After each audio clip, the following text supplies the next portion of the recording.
오늘의 헤드라인 뉴스입니다. 도널드 트럼프 대통령이 경기 침체 가능성을 배제하지 않으며 강경한 관세 정책을 지속할 것임을 시사했습니다. 트럼프 대통령은 폭스뉴스와의 인터뷰에서 관세 정책이 장기적으로 필요하다는 입장을 확고히 밝혔습니다. 중국이 트럼프 행정부의 관세 인상에 맞서 2차 보복 관세 부과에 들어갔습니다. 대상은 미국산 농축산물입니다.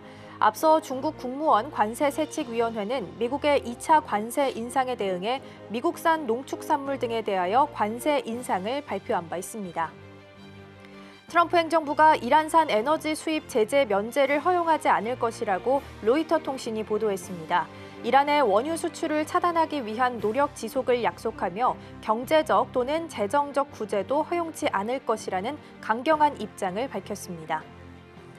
암호화폐 서밋에 대한 실망감이 지속되며 시총 4위였던 리플이 한때 10% 이상 폭락했습니다. 지난 7일 백악관에서 비트코인을 대량으로 구매하지 않을 것이라는 사실이 재확인되면서 주요 암호화폐들이 일제히 하락세를 기록하고 있습니다. 시청자 여러분 안녕하세요. 여러분의 성공 투자를 응원합니다. 출발 증시와이드 1부 시작합니다. 진행의 이가은입니다. 지난 한 주 어려운 시간을 좀 보냈던 뉴욕 증시는 금요일장 기준으로는 소폭의 반등세를 시현해냈습니다. 사실 장 초반에 좀 약했습니다. 트럼프 대통령이 캐나다가 미국산 유제품과 농산물에 250% 관세를 부과하는 거 부당하다라고 이야기하면서 상호 관세를 화요일까지 발표하겠다라고 이야기했기 때문에 장 초반에는 사실상 좀 약한 모습을 보였습니다. 다만 이걸 좀 끌어올려줬던 게 파월 의장의 발언이었는데요. 통화정책 포럼에서 여전히 미국 경제 강하다, 서두를 필요 없다라고 이야기하게 되면서 그동안 경기 침체를 걱정했던 투자자들을 조금은 안심시켜주는 모습이었습니다. 10년물 국채금리도 4.3%로 회귀했는데요. 이런 흐름들이 오늘 우리 시장에서는 어떤 영향을 주게 될지 전략들 함께 챙겨보도록 하겠습니다. 자, 그럼 먼저 오늘 저희가 준비한 코너부터 소개해드리도록 하겠습니다. 오늘 첫 번째 코너로는 빅애플 스탁 준비되어 있습니다. 첫 번째 키워드로 크립토 서밋 준비되어 있는데요. 지난주 토요일 날 우리 한국 시간으로는 토요일부터 내용들 확인할 수 있었는데요. 오히려 이 발표 나온 이후부터는 이 가상화폐 시장이 오히려 약세를 좀 띠고 있습니다. 어떤 내용들이 나왔는지 잠시 후에 함께 점검해 보시고요. 또 코인 라이브를 통해서는 오늘 체크해볼 코인 뉴스들 그리고 시황들 함께 확인해 보겠습니다. 자, 그럼 출발 증시와이드 본격적으로 시작합니다.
네, 빅애플 스탁으로 첫 번째 코너 이어가 보도록 하겠습니다. 오늘 도움 말씀에는 서울경제TV 윤경철 본부장 자리해 주셨습니다. 본부장님 어서 오세요. 네, 반갑습니다. 네, 어려운 시간을 보냈던 뉴욕 증시였습니다. 이 주간으로 따져봤을 때 나스닥이 3% 넘게 밀리기도 했는데 지난주 금요일장 기준으로는 그래도 소폭 만회하는 모습을 좀 보였습니다. 이런 시장 속에서 어떤 전략들 세우면 좋을지 키워드 통해서 확인해 보겠습니다. 먼저 오늘의 첫 번째 키워드 함께 확인해 보시죠. 네, 오늘의 첫 번째 키워드는 크립토 서밋부터 만나보도록 하겠습니다. 우리 시간 기준으로는 이제 토요일 날 뉴스를 좀 확인할 수 있었는데요. 이 첫 암호화폐 정상회담이 열렸습니다. 여기서 다양한 코멘트들이 좀 나오게 됐는데 어떤 내용부터 좀 점검해 보면 좋을까요? 일단은 규제를 풀겠다는 게 가장 큰 의미였던 것 같아요. 그리고 이제 본인이 와서 암호화폐 시장이 활성화됐다라는 자랑을 하는 자리로 이제 이 말을 시작했습니다. 그래서 일단 뭐 트럼프가 자신의 개인 민코인이 시가총액이 130억 달러에 도달했다는 이야기를 시작하면서 분위기도 상당히 좋았습니다. 처음에 이야기를 하면서 많은 이야기를 했었고 이제 자기가 이 트럼프에 관련된 민코인을 만들어서 3억 5천만 달러 정도 이상을 그리고 이제 기부를 했었다라는 이야기를 하면서 분위기를 이제 좋게 만들었고, 그 다음에 이제 암호화폐에 대한 규제가 있습니다. 이 규제 초코 2.0을 폐지하겠다라고 얘기를 했습니다. 그러면서 SEC에 대한 최근에 이제 기업 소송 12건을 철회했다는 이야기를 했고요. 나는 처음 이제 암호화폐가 대통령이 될 거기 때문에 여기에 관한 것들을 많은 것들을 하겠다라고 했고, 백악관의 암호화폐 정책 방향성 변화에 대해서도 얘기했습니다. 그래서 전통적인 규제를 벗어나서 친암호화폐 정책을 펼치겠다라는 어떤 그런 기본적인 이야기로 처음에 시작을 해서 분위기는 상당히 좋았습니다. 근데 이제 이게 기본적으로 전반적인 것들을 쭉 이야기를 듣고 났는데 내용이 없는 거예요. 내용이 전반적으로 없다 보니까 요 내용이 없고 나서 이제 회담을 다 하고 나서 이제 내용이 전반적으로 없다 보니까 끝나고 나서 시장 자체는 오히려 암호화폐 시장에 악영향을 미치는 이런 결과가 나왔습니다. 그러다 보니까 요 관계, 그러니까 백악관과 암호화폐의 어떤 이 회사 간의 관계는 좋아졌을지 모르겠지만 시장 자체는 일단은 돈을 들여서 비트코인이나 다른 알트코인을 사겠다라는 일단 그런 정책이 나오지 않았기 때문에 이 시장의 메시지가 크게 영향을 미치지 않았나라는 생각이 듭니다. 그래서 일단 범죄 단체로 압류한 비트코인 외에는 보관하지 않겠다. 그러니까 추가 매입 계획이 없다라는 게 가장 큰 핵심이 아니었나라는 생각이 듭니다. 그러다 보니까 비트코인 및 이더리움의 ETF가 많이 빠졌습니다. 그래서 비트코인 ETF 같은 경우 7억 3,020만 달러 정도가 이제 순유출이 됐고요. 그다음 이더리움 같은 경우에는 939만 달러 정도가 유출이 됐습니다. 그러다 보니까 시장이 충격을 좀 받은 게 아닌가라는 생각이 듭니다. 네. 네, 다양한 코멘트들이 좀 나오게 됐는데요. 일단은 압수한 비트코인을 비축하고 매도하지 않겠다라는 부분이 가장 큰 골자였습니다. 다만 이제 재무부가 납세자 세금을 활용하지 않고 나서도 이제 비축하는 방법에 대해서 이야기를 했기 때문에 문제가 되지 않는 방법을 택한다라고 하면 어떤 방법인지에 대해서 구체적으로 나온 바가 없어서 이에 대해서 좀 시장에서는 실망하는 분위기를 느낄 수밖에 없었습니다. 그러면 이번 정상회담을 통해서는 어떤 변화를 좀 확인할 수 있을까요? 일단은 좀 실망감이 있다 보니까 여러 가지 좀 문제가 좀 있는 것 같아요. 일단은 뭐 예상된 내용 외에 새로운 정책이 일단 없었어요. 그리고 이제 비트코인 추가 매입에 대한 구체적인 계획이 진짜 없었던 것 같아요. 그래서 뭐 정부 자산에 뭐 비트코인이 발표될 것이라는 예상만 있었는데 거기에 대한 어떤 시원한 언급을 해주지 않았어요. 그러니까 실제 그 트럼프가 정말 이분이 암호화폐 대통령인지에 대한 의문이 좀 들게끔 만들어줬던 게 좀 그랬던 것 같아요. 그래서 이 부분이 그러면서 이분이 이제 정부의 부채 상한이 정말 많다 보니까 비트코인을 샀을 때 이 비트코인이 또 부채로 오는 게 아닌가라는 부분, 그다음에 공화당 내 반발이 너무 심한 거, 이런 것들이 좀 고려가 된 게 아닌가라는 생각이 있고, 그다음에 이제 그 트럼프의 규제 완화 약속이 장기적으로는 호재지만 지금 즉각적으로 바로 나타날 수 있을까라는 의문도 좀 있는 것 같습니다. 그러다 보니까 기대 이하의 서밋이었다라는 반응이 좀 있습니다. 그러면서 이제 변화로는 이제 규제 완화는 장기적으로 될 것 같습니다. 그러면서 트럼프 정부는 암호화폐에 대해서 기본적으로 이제 호의적이기도 하고, 일단 트럼프는 자신이 이제 공약으로 내세운 건 꼭 지킵니다. 그렇기 때문에 일단은 이걸 어떻게 할지에 대한 부분도 좀 있고, 트럼프 미디어에서도 일단은 이더리움을 좀 산 게 좀 있어요. 그리고 나머지 자기가 이제 자기 민코인도 좀 있기 때문에 기본적으로 이제 친암호화폐 정책은 계속 펼칠 것으로 보입니다. 그리고 이제 그 기본적으로 은행에서 이제 암호화폐에 대한 규제들이 많이 있었던 것들을 이번에 좀 많이 철폐했습니다. 이것들이 어차피 시장에 나타나려면 시간이 좀 걸리기 때문에 좀 기다려야 될 것 같고요. 전략적 비트코인 예비금에 관한 부분들은 어쨌든 본인이 하려고는 했는데 이게 이제 참모들이나 공화당의 어떤 의원들에 대해서 이제 반대에 부딪히다 보니까 이번에 못했어요. 그러다 보니까 이제 다음번에 좀 해야겠다는 생각을 좀 하고 있는 것 같습니다. 다만 이게 이제 좀 풀리기 시작하면 암호화폐 시장에 긍정적인 요인이 되지 않을까라는 생각이 될 것 같고요. 그 다음에 디지털 자산 스톡파일이라고 있습니다. 이게 이제 디지털 자산 스톡파일 재단을 설립하겠다는 계획이 있었는데 요거를 실천을 못했어요. 그러니까 정부가 압수한 다양한 암호 파일을 이제 보유하는 시스템인데 요거를 해야 되는데 요거를 구체적으로 어떻게 하겠다라는 방안을 못 내놨습니다. 그러니까 요거를 내놨으면 기본적으로 시장에 긍정적인 요인이 될 텐데 요걸로 못 내놓다 보니까 좀 약간 문제가 됐던 것 같고요. 요런 것들이 좀 암호화폐 시장에 좀 더 앞으로 나오게 되면 좀 더 긍정적이지 않을까라는 생각이 듭니다. 네. 네, 일단은 시원한 언급이 없었다라는 부분 좀 지적해 주셨고요. 일단 5가지 암호화폐를 이전에 언급한 바가 있었는데 이번에는 비트 이외의 알트도 축적할 수 있다라는 분위기를 좀 풍기기는 했습니다. 다만 이제 그게 어떤 건지 어떻게 모을 건지에 대해서 구체적인 방안은 나오지 않았다라고 보시면 될 것 같고요. 이번 회의를 통해서 이전에 있었던 바이든 행정부를 좀 지우기 위한 노력들도 좀 확인할 수 있었다고요. 기본적으로 이제 바이든 행정부가 이제 규제가 강화되고 SEC를 통해서 암호화폐를 기본적으로 이거를 증권으로 보는 약간 그런 경향이 있었어요. 이제 그런 것들을 많이 철폐하고 SEC 소송들을 기본적으로 이제 소송이 되게 많았어요. 그 중에 이제 12개 정도를 다 풀었습니다. 그러니까 그런 부분들 나는 바이든 정부와 다르게 암호화폐에 대해서 이제 긍정적이다라고 얘기를 했는데 이게 좀 문제가 좀 있는 게 기본적으로 이제 자신이 이제 대통령을 이제 하는 동안 자신을 지원하는 게 암호화폐 쪽이었어요. 그러다 보니까 이 부분이 과연 옳은 것인가라는 부분이 좀 있습니다. 그러니까 바이든 정부를 지운다는 부분도 있지만 자신을 지원했던 유세 기간 동안 지원했던 암호화폐 기관들을 도와주는 보훈 차원이 아닌가라는 부분도 좀 있습니다. 그러니까 이게 약간 이해 상충되는 부분이 좀 있기 때문에 이 부분을 서로가 이제 좀 잘 조율해야 되지 않을까라는 생각도 좀 있습니다. 네. 그러니까요. 일단은 바이든 행정부에서는 암호화폐를 좀 더 규제하는 쪽이었다면 네네네. 그걸 좀 풀기 위해서 노력을 할 것으로 좀 예상되고 있고요. 바이든 행정부에서 있었던 초크포인트 2.0 작전에 대해서도 종료할 것이다라는 부분을 시사하기도 했습니다. 그만큼 이제 지금부터는 산업적인 성장에 있어서 규제를 좀 철폐하는 분위기가 만들어질 것으로 예상되고요. 또 그중에 이제 트럼프 대통령의 발언 중에 중요한 것 중에 하나가 또 스테이블 코인 법안에 대해서도 네네네. 코멘트가 나왔습니다.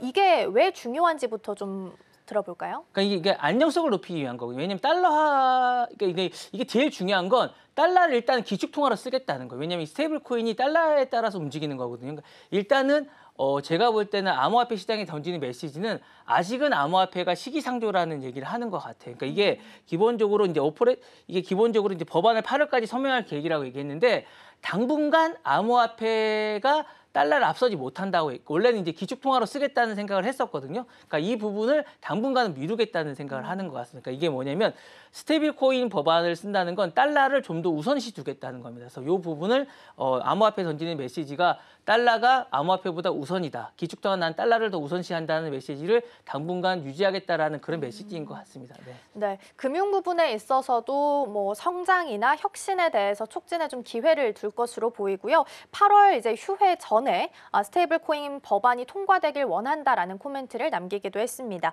이 스테이블 코인 자체가 시장의 유동성을 의미를 하는 거기 때문에 이게 성장한다? 그렇다면 암호화폐 시장도 같이 성장할 수 있다라는 부분으로 해석을 할 수 있겠습니다. 자, 그렇다면 이후에 일단 시장 반응은 좀 실망스러운 것 같아요. 좀 떨어지는 모습을 네네. 보이고 있는데 다만 이제 CNBC 보도를 봤을 때는 중국이나 중동 국가들은 오히려 매수 전략을 좀 취하고 있다고 하더라고요. 일단 기본적으로 이제 여기가 이제 적기라고 보는 거예요. 떨어졌다라고 생각하기 때문에 특히 중국은 기본적으로 이제 아까 얘기했던 중동 쪽의 아랍 부호들은 지금이 약간 떨어진 적기이고 매수의 타임이라고 보는 거 같습니다. 근데 암호화폐 시장은 아무도 모릅니다. 그렇기 때문에 이게 진짜 매수 적기인지 아닌지는 모르기 때문에 좀 더 지켜봐야 아닌가라는 생각이 들고요. 더 떨어질 수도 있어요. 왜냐하면 지금 관세 정책이나 트럼프의 메시지가 불분명합니다. 그렇죠. 자기가 일구를 하겠다는 생각이 아니기 때문에 그렇게 따라가는 건 이런 거는 진짜 투자자의 그 어떤 판단을 맡겨야 되는 그런 생각이 좀 듭니다. 네. 네, 일단 시장은 좀 실망한 분위기가 느껴지긴 합니다만 오히려 이제 정부 차원에서 봤을 때는 이게 또 기회로 생각을 하면서 매수 전략을 취하고 네네네. 있지 않나라는 생각도 좀 듭니다. 일단은 비트코인을 매도하지 않는다라고 이야기를 했기 때문에 미국이 매도하지 않으면 미국 다음으로 많이 보유하고 있는 중국이나 영국도 아마 좀 이어서 매도하지 않을 것으로 예상이 좀 되고 있는 상황입니다. 자, 그럼 이어서 이번에는 두 번째 키워드 넘어가서 함께 살펴보도록 하겠습니다. 네, 오늘의 두 번째 키워드는 샘 뱅크먼 프리드부터 만나보도록 하겠습니다. 최근에 인터뷰를 좀 하면서 바이든 전 대통령은 비난을 하고 트럼프 네네. 대통령은 약간 칭찬하는 분위기를 좀 풍겼다면서요. 샘 뱅커 샘 뱅크프리드가 이제 그런 얘기를 했습니다. 사실 이 친구는 되게 이제 좀 문제가 있는 그런 사람입니다. 사실은 MIT를 나와서 천재적인 수학자였고 사실은 화학자였습니다. 그러니까 그러면서 암호화폐 그 거래소를 세계 2위까지 올렸었는데 어쨌든 사기 사건으로 구속이 됐습니다. 지난해 25년을 받고 지금 이제 교도소에 있는데 최근에 폭스 TV 출신의 이제 터크 칼슨과 인터뷰를 했습니다. 그러면서 자신은 트럼프의 암호화폐 정책을 칭송한다 그렇게 얘기를 하면서 이 부분에 대해서 이제 사면을 좀 노리는 게 아닌가라는 생각을 하고 있습니다. 그래서 이 인터뷰가 좀 문제가 됐습니다. 2024년 대선 이후에 사면을 모색하고 있다라는 생각이 들고요. 트럼프 지지 성향을 공개적으로 표명하고 있습니다. 그리고 이제 그 전에는 뉴욕선이라는 인터뷰에서 민주당의 암호화폐 정책을 비판하고 있고요. 공화당을 계속 찬양하고 있습니다. 그래서 이게 이제 그러면서 또 SNS에 글을 올리면서 일론 머스크를 지지하는 연방정부 도지부의 이제 인력 감축 같은 것들을 또 찬양하고 있습니다. 그래서 이게 좀 문제가 되고 있고요. 사실은 이게 감옥에서 인터뷰를 하면 안 됩니다. 인터뷰를 하면 안 되는데 화상으로 인터뷰를 한 거거든요. 요 화면을 왼쪽에 보시면 아시겠지만 화상으로 인터뷰를 한 건데 그러면서 이제 요 부분을 얘기하는데 인터뷰를 한 이후에 이제 이제 샘 뱅크프리드먼의 그 대변인이 뒤통수를 맞았다면서 사임을 했습니다. 그러면서 이제 감옥 측에서는 이게 원래는 승인되진 않은 인터뷰였다고 얘기를 하면서 독방 수감을 했습니다. 그래서 이렇게 하게 된 그런 사연이 있는 것 같습니다. 네. 네, 일단 바이든 행정부는 비판을 하면서 나는 공화당에다가 기부를 했다라는 부분을 강조하기도 했습니다. 지금 1심 법원에서 징역 25년을 선고를 받았는데 그 배경에는 FTX 사건이 네, 있었단 맞습니다. 말이죠. 그게 어떤 내용인지 간단하게 원래는 이제 좀 그 여쭤볼까요? 거래소 자금을 자기가 이 파생 상품에 돈을 쓴 거예요. 그래서 음. 돈을 다 날린 겁니다. 그래서 이게 상당히 지금 권도영 씨가랑 약간 비슷한 그런 테라루나? 사건, 예, 그런 사건과 약간 비슷하게 보시는데 맨 처음에 119년형을 받았어요. 그래서 감형이 그나마 된 겁니다. 그래서 사실은 이게 이미 선고를 받았기 때문에 과연 이게 이제 어떤 사면이 될 수 있을지라는 의문이 좀 있습니다. 그래서 이제 이런 부분이 있는데 샘 뱅크프리드먼이 노리는 건 제가 볼 때는 사면보다는 감형이 아닌가라는 생각이 좀 들어요. 그래서 권도영 씨도 마찬가지고 그 전에 이제 홈스라고 있습니다. 그런 부분들도 있는데 이런 분들이 이제 노리는 것들이 좀 있기 때문에 그리고 최근에 2024년 실크로드 창립자의 로스 울트 프리먼이 사면이 된 적이 있어요. 그러니까 이런 분들이 좀 된 부분을 좀 노리는 게 아닌가라는 생각이 좀 들어 있고요. 근데 너무 피해자가 많아요. 그런 분들에 비해서 FTX 고객들이 파산이 이제 원금 이자를 돌려놓을 수 있다라고 계속 얘기를 하면서도 도망갔어요. 그러면서 바하마에서 잡힌 그런 이력이 있기 때문에 좀 요게 좀 제목이 좀 과하기 때문에 이게 좀 쉽지 않을 것 같은 그런 판단이 듭니다. 네. 일단 한마디로 정리를 하면 고객 돈을 빼돌려서 다른 곳에 투자했다라고 맞습니다. 보시면 될 것 같아요. 몰래 알라메다 리서치라는 곳에 돈을 좀 예치를 하게 되면서 그걸 가지고 좀 고위험 투자를 이어가게 됐고요. 결국 좀 손실이 나게 되면서 고객들에게 돈을 돌려주지 못해서 뱅크런 사태가 발생했다라고 보시면 될 것 같습니다.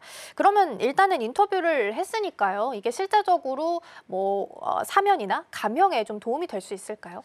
일단은 본인은 이제 로스 울브리트 그 사면을 좀 봅니다. 그러니까 사실은 이제 울브리트는 사실은 하겠다라고 트럼프가 공약을 한 적이 있어요. 이제 이게 자신이 이제 대선 그 레이스 기간 중에 암호화폐 커뮤니티의 이제 자유지상주의들 사이에서 이 부분을 하겠다라고 선언했기 때문에 해준 겁니다. 근데 이제 샘 뱅크프리드먼과는 아무런 연고가 없어요. 그런데 이제 본인이 일방적으로 러브콜을 보내고 있는 상황입니다. 그런데 트럼프가 과거에도 사실은 여러 유명 금융 경제자에게 사면을 내린 전례가 있습니다. 예를 들어서 이제 마이클 밀켄이라던가 로드 블라도 예비치라는 이런 분들에게 사면을 내린 적이 있습니다. 근데 이게 약간 좀 문제가 있는 게 피해자가 이렇게 많지는 않아요. 그런 게 좀 있고 트럼프와의 관계 형성을 계속하려고 라포 형성을 하려고 하고 있습니다. 그러다 보니까 그런 부분이 있고 트럼프는 자신이 좀 친하다고 생각하면 여론을 신경 쓰지 않습니다. 그런 부분들이 있기 때문에 과감하게 내릴 가능성이 있다고 생각하고 있습니다.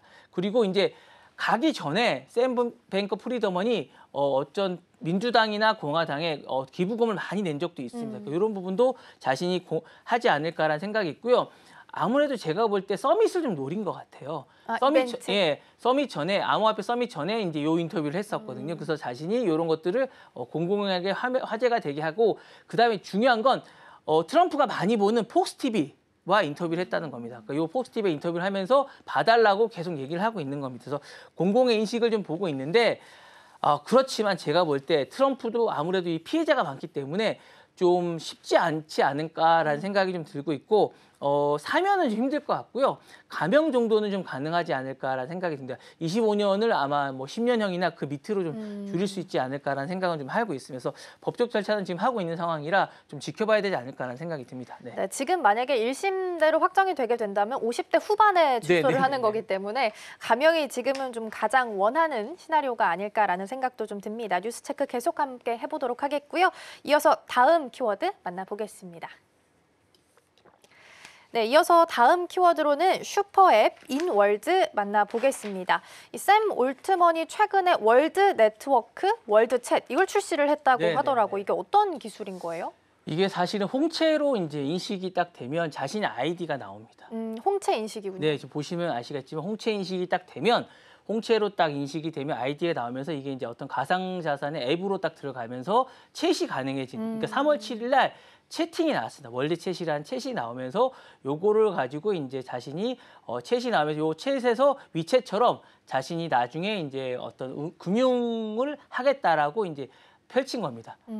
샘 얼트먼이 이제 그러면서 기본적으로 요걸 가지고 나중에 이제 여러 가지 상거래를 하겠다. 그리고 쇼핑몰을 하겠다라는 어떤 평사진을 펼친 그런 이야기가 되겠습니다. 그래서 요게 이제 가상하게 된 거고요. 중요한 건 샘 알트만이 이제 다양한 블록체인과 이제 가상자산의 그런 업체들과 협정을 하면서 요것들을 거래가 가능하게 만들었다는 겁니다. 기존의 어떤 그런 다른 상거래와 다르게 가상자산이 가능하게 만들었다는 게 중요합니다. 그래서 요게 이제 그러다 보니까 암호화폐화 됐고 보안이나 익명성이 아주 강조된 요런 게 아닌가라는 생각이 들면서 요런 것들이 화제가 되고 있고 특히 이제 뭐 오픈 AI나 AI 쪽에 어떤 선두주자인 샘 알트만이 만들었다는 점에서 화제가 되고 있으면서 이게 지금은 아직은 좀 문제가 되는 게 이제 요 기구가 있습니다.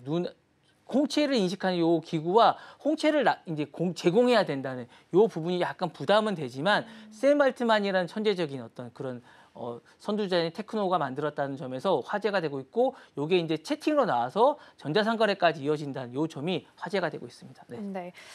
일단은 월드 앱에서 채팅과 혹은 암호화폐 결제 기능을 추가했다라고 보시면 될 것 같고요. 여기서 검증된 인간이라는 분류가 있어서 여기 검증된 인간과는 대화랑 암호화폐를 주고받을 수 있는 기능이다라고 보시면 되겠습니다. 그래서 이제 여기서 신원 인증이 마무리가 되게 되면 이제 WLD라는 토큰을 받을 수 있는 구조로 흘러간다라고 합니다. 근데 결과적으로 이 기술이 결국에는 머스크랑 다시 한판 대결을 펼칠 수 있다는데 이건 어떤 내용인 거예요? 기본적으로 이제 그 머스크도 기본적으로 이제 X를 통해서 이제 전자상거래 쪽에 해서 예전에 페이팔을 자신이 개발한 적이 있지 않습니까? 그걸 통해서 이제 금융시장을 지배하겠다는 생각을 가지고 있어요. 근데 샘 알트먼도 기본적으로 오픈 AI 쪽과 연계하고 이쪽 시장도 해서 자신도 금융시장과 블록체인 이 시장을 지배하겠다는 생각을 갖고 있고 그 생태계를 만들겠다는 생각을 갖고 있으면서 기본적으로 오픈 AI 쪽의 생태계 그리고 금융시장의 금융 블록체인 생태계 두 개를 지배하겠다는 생각을 갖고 있으면서 여기서 이제 맞부딪히지 않을까라는 근본적으로는 맞부딪히지 않을까 생각을 갖고 있습니다. 그래서 사실은 이제 뭐 자신이 하고 있는 여러 가지 생태계가 있지만 물론 둘 다 장단점은 있습니다. 그래서 향후에는 이 두 시장이 두 천재가 맞부딪히지 않을까라는 생각을 갖고 있습니다. 네. 네, 일단 지금은 월드앱 이용자가 한 2,400만 명 정도 된다고 하고요. 이 중 1,100만 명 정도가 신원 인증을 완료를 했다라고 합니다. 지금은 물론 중국의 위챗이나 아까 말씀해 주셨던 머스크 X보다 사용자가 적긴 합니다만 암호화폐 결제나 채팅 같은 차별점을 지금 두면서 이용자를 늘려나가고자 하는 움직임을 확인할 수 있겠습니다. 이어서 그럼 다음 키워드 넘어가서 함께 살펴보도록 하겠습니다. 네, 다음 키워드로는 월마트 그리고 아마존 살펴보도록 하겠습니다. 일단 아마존이 이번에 분기 매출로 봤을 때는 처음으로 월마트를 제쳤습니다. 그래서 월마트 보면은 그동안 유통 공룡이라서 소비를 볼 때 이제 짐작할 수 있는 기준으로 보기도 했는데 이번에는 아마존이 좀 더 앞섰다면서요? 네. 아마존이 이제 분기별로 4분기에 앞섰습니다. 사실은 이제 전년 동기에서 매출이 1,870억으로 월마트의 1,800억 달러를 넘어섰습니다. 사실 처음 있는 일이고요. 12년 만에 처음 있는 일이라서 상당히 놀랐습니다. 그래서 그러다 보니까 월마트가 우리가 이렇게 있으면 안 되겠다라는 생각을 하게 돼서 이제 새로운 당일 배송. 여러분들 우리나라에서 많이 봤던 얘기시죠. 당일 배송을 시작했습니다. 그래서 사실 이제 스파크라는 드라이브 시스템을 이제 오토바이 같은 거 약간 당일 배송을 시작해서 요걸로 이제 그러니까 아마존의 이제 프라임 서비스라고 있습니다. 이것도 이제 우리나라로 따지면 쿠팡 같은 서비스입니다. 쿠팡이 이제 아마존을 따라한 건데요. 쿠팡 같은 서비스 당일 배송이 있습니다. 요 서비스를 경쟁하겠다는 것을, 그래서 신선 제품들을 서로 이제 경쟁하게 되는 이런 시스템이 됩니다. 그러니까 요 부분이 이제 하게 됐고요. 사실 이 월마트의 그 스파크는 엄청난 효과를 거두고 있습니다. 핵심 성과가 뭐냐면 당일 배송 50억 건을 돌파했습니다. 그래서 전년 대비 2배 성장을 했고요. 미국의 93% 가구가 당일 배송이 가능하게 됐습니다. 이 시작하자마자 얼마 되지가 않았습니다. 그러면서 되게 많이 됐고요. 스파크가 드라이버들입니다. 그러니까 오토바이나 이런 것들을 이용한 건데 허브를 이용하게 됐고, 우리로 따지면 이제 뭐 배민 같은 아니면 우버 같은 이런 서비스거든요. 요 서비스를 이용해서 하게 됐고, 빠른 배송을 하게 됐고, 이제 수만 명 드라이버가 월마트 오프라인을 이용해서 이제 하게 됐고 80% 이상을 하게 됩니다. 그러니까 기본 $10의 팁을 그러니까 우리나라 약간 다릅니다. 팁을 줍니다, 이 나라는. 그러니까 가게 되면 모든 팁 문화거든요. 그래서 팁을 주게 되는 약간 이런 문화다 보니까 프라임은 그런 게 없거든요. 프라임은 전체적으로 이제 쿠팡처럼 자신들이 고용하는 거고, 아마 이제 월마트는 자신들이 요 스파크랑 같이 해서 팁을 주는 거기 때문에 약간 다른데, 그러다 보니까 많이 따라잡고 있습니다. 그러니까 이게 이제 미국의 문화를 새롭게 만드는 게 아니라 그 기존의 문화와 이제 합쳐져서 만드는 그런 문화다 보니까 재밌으면서 새롭게 따라잡는데 제가 볼 때는 좀 잘 될 것 같은 그런 느낌이 듭니다. 네. 네, 월마트가 보통은 이제 미국 소비 심리의 지표로 판단을 하곤 합니다. 미국 경제에 있어서 소비 비율이 70%이기 때문에 그 핵심을 좀 월마트로 두고 있는 상황인데요. 지금 이제 새로운 이제 배달 시스템이 생겼으니까 네네네. 이게 이 시장 안에서는 시장 판도를 좀 변화시킬 수 있는 계기가 될 수 있을까요? 많은 편도가 변화될 것 같습니다. 일단 기본적으로 리테일 판도는 많이 바뀔 것 같습니다. 다른 곳에서도 이제 월마트가 이걸 하고 나서 소비자 기대 충족이 많아졌습니다. 그래서 되게 좋아졌고요. 일단 아마존과 직접적인 경쟁이 강화되기 시작했습니다. 그 전까지는 오프라인은 월마트, 그다음에 온라인은 아마존, 이렇게 이제 딱 구분됐습니다. 그러면서 아마존이 최근에 오프라인 쪽도 진출하기 시작했거든요. 그러면서 월마트도 약간 위협을 받기 시작했습니다. 이 부분에 대해서도 이제 경쟁하기 시작했고요.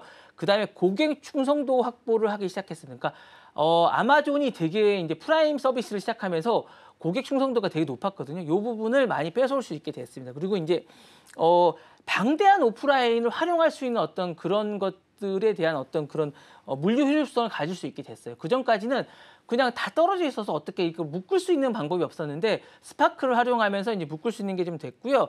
그다음에 이제 가격 경쟁력이 누구보다 높습니다. 아마존보다 사실은 월마트는 누구보다 가격 경쟁이 높은데 이걸 활용할 수 있게 됐는데, 이 부분을 이제 다른 쪽도 많이 따라올 수 있게 됐고요. 월마트가 따라하면 모두가 따라온다는 그런 법칙이 있거든요. 이 부분이 이제 하게 됐고요. 그다음에 신선식품이 생필품 중심의 어떤 경쟁력이 이제 중심을 하게 됐습니다. 요게 됐고, 그다음에 넓은 고객층 확보가 가능하게 됐습니다. 그러니까 요게 이제 많은 변화를 주게 됐는데, 월마트가 이렇게 하게 되면서 소규모인 어떤 우리나라로 따지면 24시간점 같은 게 있어요. 요 부분들이 재편되기 시작했습니다. 그러니까 요 팀들은 이제 기본적으로 특화된 서비스를 하기 시작했습니다. 그러니까 뭐냐면 약국이나 이런 것들로 특화돼서 이제 컨비니언스 스토어들이 약간 변화를 하기 시작했으니까 요들도 재편하기 시작하니까, 여기는 서비스나 이런 것들이 약간 전문화된 걸로 약간 재편화된, 그러니까 공룡들이 약간 서비스를 이제 아침 서비스나 당일 배송으로 바뀌면서 컨비니언스 스토어나 작은 소규모들은 어떤 전문화된 서비스로 바뀌게 되는 약간 이런 식으로 약간 변화되는 약간 이런 추세가 되고 있는 그런 변화가 되겠습니다. 네. 네, 유통시장 안에서도 지각 변동이 현재 나타나고 있다라는 부분을 좀 짚어주셨습니다. 특히 아마존 같은 경우에는 월마트랑 비교했을 때 다양하게 매출 구조가 좀 형성이 되어 있습니다. 아마존은 매장 외에도 뭐 구독이나 클라우드 서비스도 지금 있고 광고를 통해서도 수익을 창출할 수 있다 보니까 월마트 대비해서는 일단 매출은 좀 분기 매출로는 앞선 상황이고요. 1년 통으로 봤을 때는 아직까지는 월마트가 앞서 있는 상황입니다.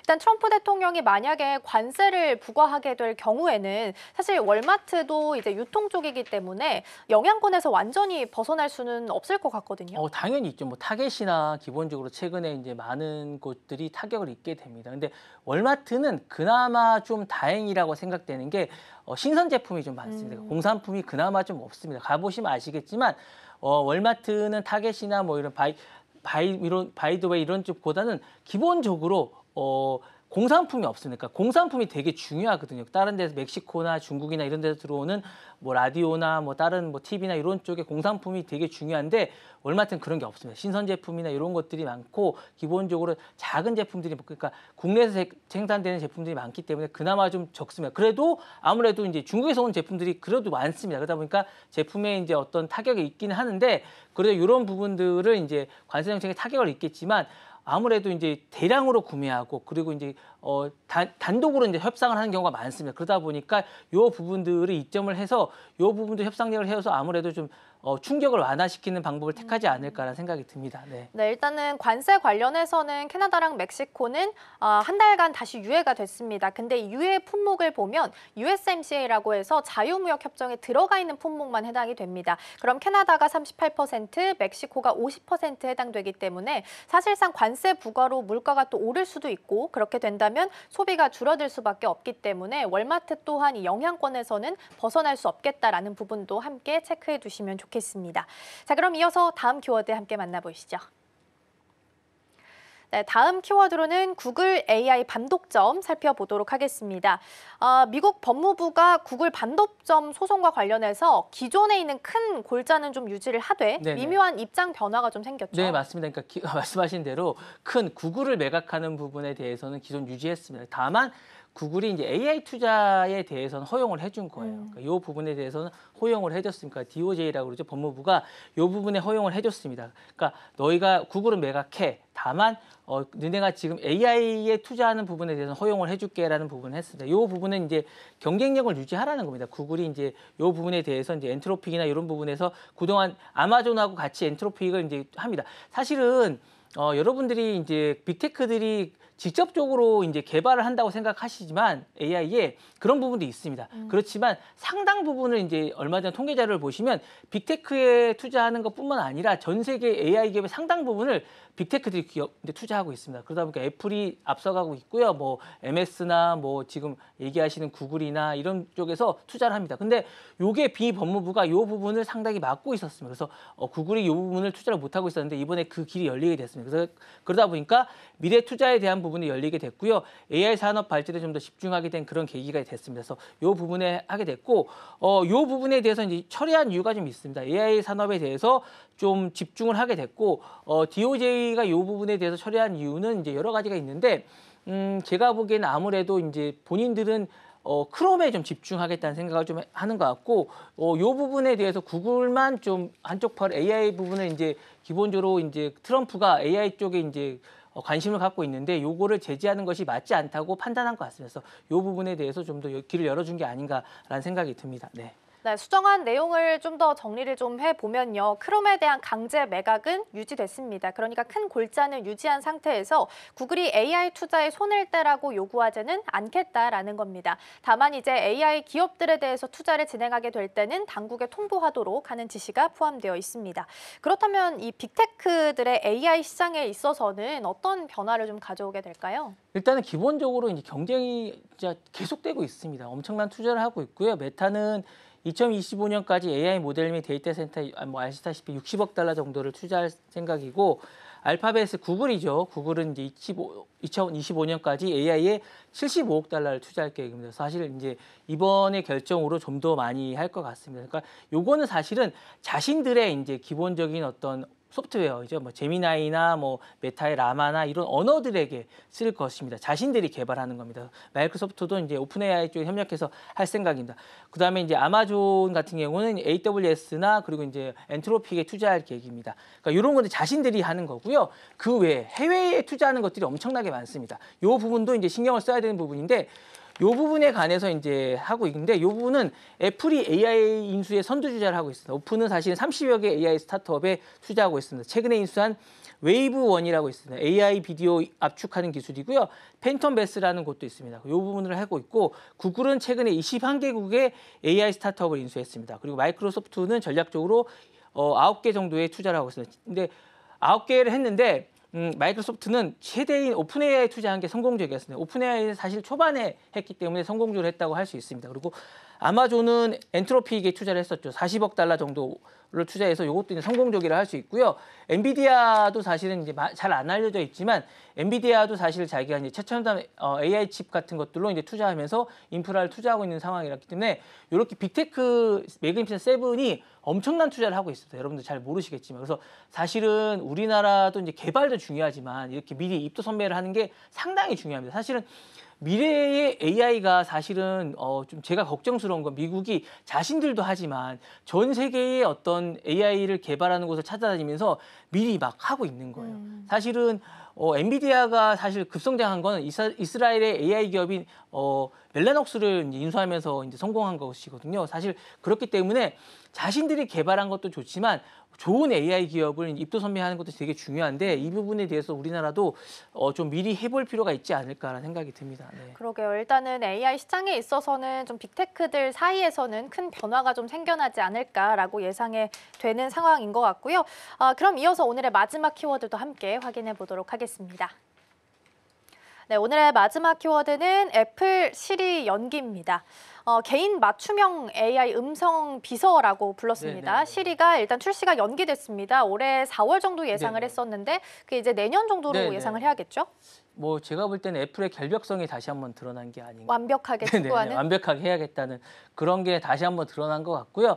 사실은 여러 가지 문제가 있는데 완벽하지 않다는 게 뭐 시간이 좀 들어간다는 게 애플의 주장인 것 같습니다. 그러니까 개발 도전인 것 같아요. 그래서 구체적인 이유는 기술의 복잡성이라는 겁니까? 이게 완전히 구현이 되지 않는다라는 게 이제 애플의 그런 거고요. 그리고 이제 품질 문제가 좀 있다는 겁니다. 같은 얘기인데요. 사실은 애플이 사용자에게 최고의 경험을 제공하기 위해서 이걸 해야겠다라는 생각을 하고 있는 것 같고 개인 보안 문제 역시 같은 이야기입니다. 개인 보안 문제가 해결되지 않았다는 얘기 같고 통합과 분석이 완벽하지 않았다라는 얘기를 하고 있습니다. 그러니까 이런 문제들이 다 해결되고 나서 우리가 이제 얘기되는 것 같고 뭐 종합해 보면 정확도 그리고 개인 사생활 두 문제를 해결하고 나서 내년에 완벽하게 여러분들에게 제공하겠다. 다만 우리가 좀 이런 부분에 있어서 우리가 이제 AI 부분에서 뒤지고 있지만 이런 부분들은 이왕 뒤진 거 개의치 않겠다. 완벽하게 내놔서 여러분들에게 서비스하겠다라는 생각을 하고 있는 것 같습니다. 네. 네, 지난해에는 이제 자연스러운 대화가 가능한 시리를 좀 내놨다면 이번에는 개인 맞춤형에 초점을 조금 더 맞춘 똑똑한 시리를 출시하겠다라고 이야기한 바가 있습니다. 작년 6월에 있었던 WWDC에서 이 같은 내용이 좀 공개가 됐었는데 그 예상으로 이제 올해 5월, 4월 정도 나올 것으로 보였는데 이제 내년으로 예상이 좀 연기가 됐다라고 보시면 될 것 같습니다. 그러면 이번에 이렇게 연기가 된 부분이 앞으로 시장에서는 또 어떤 영향을 좀 미치게 될까요? 경쟁력이 일단은 좋아되겠죠. 사실은 뭐 먼저 앞서가는 기업들도 있고 여러 가지 있는데 제가 보기에는 이게 뭐 용감인지 모르겠는데 최근에 이제 발음을 할 때 트럼프를 했을 때 기억나시죠? 레이스트? 네, 그것도 영향을 미친 게 아닌가라는 생각도 들어요. 그러니까 눈치를 좀 보는 게 아닌가 생각도 좀 드는데 어쨌든 그런 것들이 여러 가지 복합돼서 이제 여러 가지가 좀 있는 생각도 좀 듭니다. 그런 생각도 좀 들고요. 일단 경쟁력 저하는 될 겁니다. 사실은 기대했던 사람들이 많이 있는데 커뮤니티 갔더니 일단은 실망하는 목소리가 많이 있어요. 그래서 이런 부분이 좀 있는 것 같고요. 근데 AI 기술이 빠르게 발전되는 시점에서 이게 어쨌든 1년이 늦어진다는 건 엄청나게 늦어지는 거거든요. 그래서 이 부분이 좀 늦어지는 것 같고 판매에도 영향이 있을 겁니다. 사실은 시리 부분은 계속 불만이 많습니다.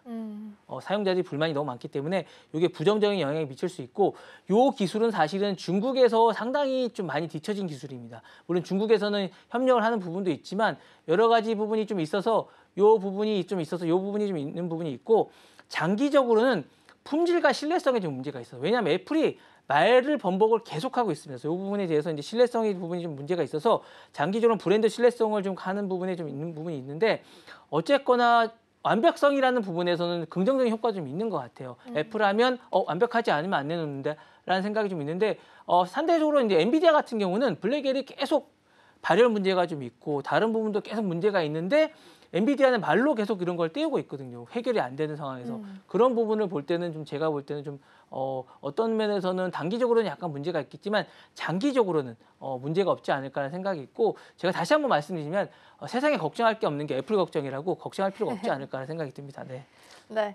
일단은 애플과 관련해서 연기된 이유를 좀 봤을 때는 아직 알려진 바는 없습니다. 근데 네네. 전반적으로 내부적으로 좀 어려움에 직면해 있다라는 블룸버그 통신 보도가 있었기 때문에 이에 대한 영향도 좀 있지 않을까 싶고요.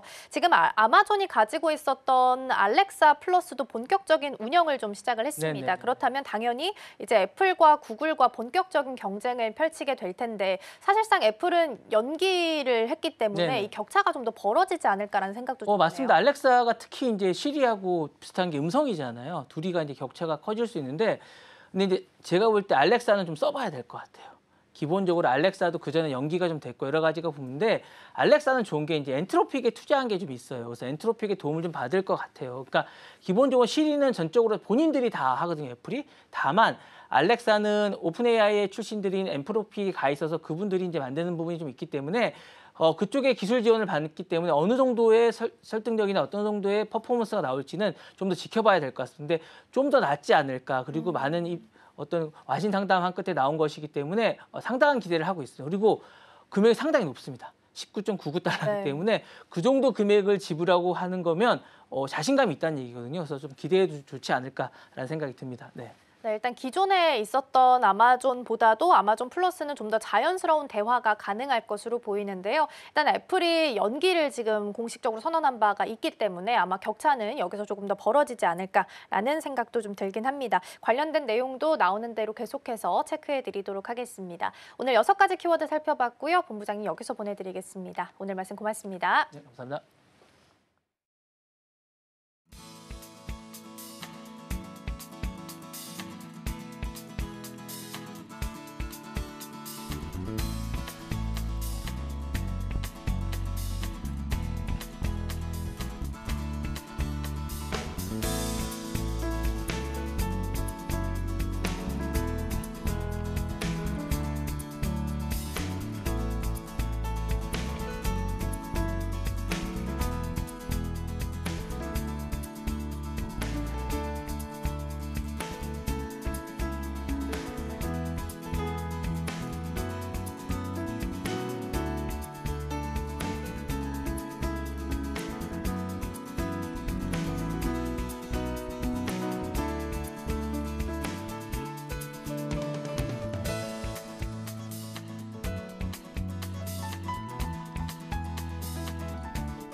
오늘 아침 빼놓을 수 없는 코인 소식 전해드리겠습니다. 오전 8시 기준입니다. 월요일부터 힘이 나지 않는 시장입니다. 비트코인, 이더리움, XRP 모두 다 하락으로 지나고 있습니다. 지난 7일에 있었던 가상화폐 서밋에 관한 실망감이 더욱 노출됐기 때문인데요. 전날 서명한 비트코인 행정명령과 별반 다를 것이 없다라는 평도 나오고 있고요. 또 다른 이유 중에 하나는 미국과 중국 간의 관세 전쟁에 대한 확전에 대한 우려가 더욱더 커지면서 약세를 나타내고 있습니다. 먼저 비트코인입니다. 6.8% 하회하고 있습니다. 지금 8만 달러를 찍은 모습인데요. 서밋 전에는 9만 2천 달러까지 올랐던 비트코인, 서밋 후에는 8만 5천 달러 아래까지 내려앉았고요. 지금은 더 소폭 하회했습니다. 알트코인의 대장주 이더리움도 보겠습니다. 8.68% 하락하고 있습니다. 이 이더리움은 하락 삼각형 패턴을 돌파하면서 반등 시도를 보였지만 2,200달러 선에서 지속적으로 저항을 받으면서 강한 매도 압력에 직면해 있는 것으로 보입니다. 특히 미국의 전략적 비축 발표 이후에도 시장의 반응이 미미하면서 투자 심리는 여전히 약세를 보이고 있습니다. XRP 리플도 보겠습니다. 8% 넘게 또 빠지고 있는데요. 일주일 전과 비교하면 23% 이상 하락을 기록하고 있습니다. 하지만 리플 같은 경우에는 4월 16일까지 미국의 SEC의 항소장 관련 답변서를 제출할 예정입니다. 만약 이렇게 4년 넘게 지속해온 SEC와의 법적 분쟁이 마무리될 경우 리플의 가격이 역사적 최고점인 3.84달러를 돌파할 가능성이 크다라는 전망까지도 나오고 있습니다. 트럼프 행정부의 친암호화폐 정책 기조에 고려하면 SRP의 유리한 방향으로 해결될 가능성이 높다라는 의견까지도 나오고 있는 상황입니다. 그럼 주요 알트코인 가운데 시장에 관심을 많이 받고 있는 8개 코인 살펴보겠습니다. 전반적으로 낙폭이 깊습니다. 먼저 솔라나입니다. 7% 하락으로 지나고 있는데요. 출시 가능성이 더 확실해진 이 솔라나 현물 ETF가 이더리움 이상의 자금 유입이 가능해질 것이다라는 전망이 제시됐습니다. NH투자증권 연구원은 디지털 자산 보고서를 통해 솔라나 선물이 오는 17일에 시카고 상품 거래소에 상장될 예정이다라고 이야기했고요. 또 CME와 상품 선물거래위원회가 감시 감독하는 이 솔라나 시장이 있다는 점으로 인해서 올해 솔라나 현물 ETF 등장 가능성이 더욱 확실해졌다라고 밝혔습니다. 늦어도 10월까지 승인과 거래 시작이 예상된다라고 말했는데요.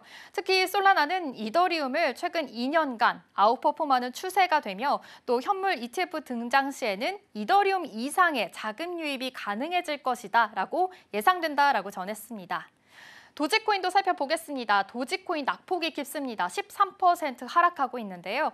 최근 민코인 시장이 계속해서 급격한 조정을 겪고 있는 가운데 투자 심리가 개선되지 않고 있는 것으로 보입니다. 에이다도 10% 하락하고 있고요. 체인링크 또한 10% 낙폭을 그리고 있습니다. 이어서 살펴보겠습니다. 역시나 마찬가지로 크게 하락폭이 깊은 상황인데요. 스위코인 7% 하락하고 있고요. 아발란체도 12% 가장 큰 낙폭을 기록하고 있습니다. 이 아발란체 재단의 주요 인사 3명이 이사회에서 사임했다라고 공식 발표가 나왔습니다. 커뮤니티에서는 상황이 불안정할 때 떠나는 것은 의심이 된다, 더욱더 의심을 불러일으킨다라는 이야기도 나오고 있고요. 직당적 사임은 문제가 있는 것 같다라는 반응들이 보이고 있습니다. 스텔라룸은 4% 하락폭 보이고 있고요. 시바이누 또한 8% 낙폭을 그리고 있습니다. 시바이누는 특히나 온체인 데이터에서 우려되는 지표가 또 포착이 됐습니다. 시바이누의 순 유출량이 150% 증가하면서 시장의 불안 요소로 작용하고 있는 것으로 보입니다. 일반적으로 자산 유출이 급증하면 보유자들이 코인을 매도하거나 외부로 이동시키는 경향을 보일 수가 있는데요. 이는 가격 조정의 전조로 해석될 수 있습니다.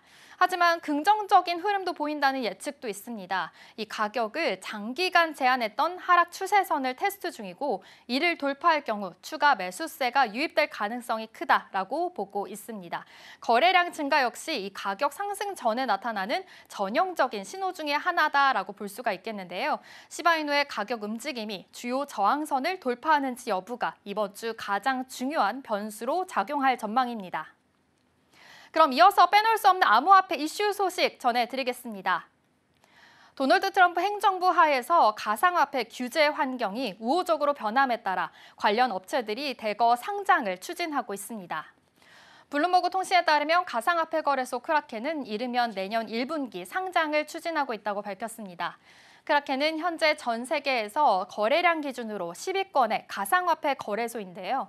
2024년 매출은 15억 달러로 전년 대비해서 2배 이상 증가했고 조정된 이익은 3억 8천만 달러를 기록했습니다.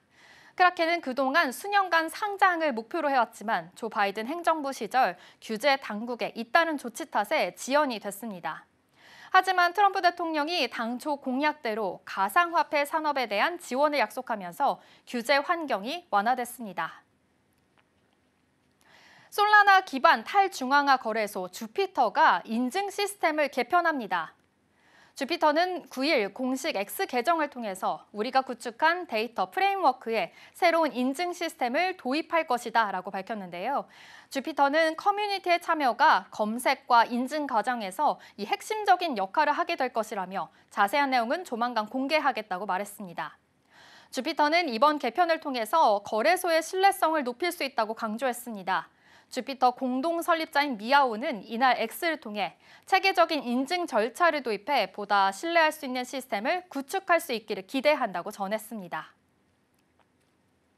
비트코인 시장이 조정을 겪고 있는 가운데 일부에서는 제조업 PMI가 이 성장 국면에 진입함에 따라 비트코인도 상승할 것이라는 예측이 나오고 있습니다.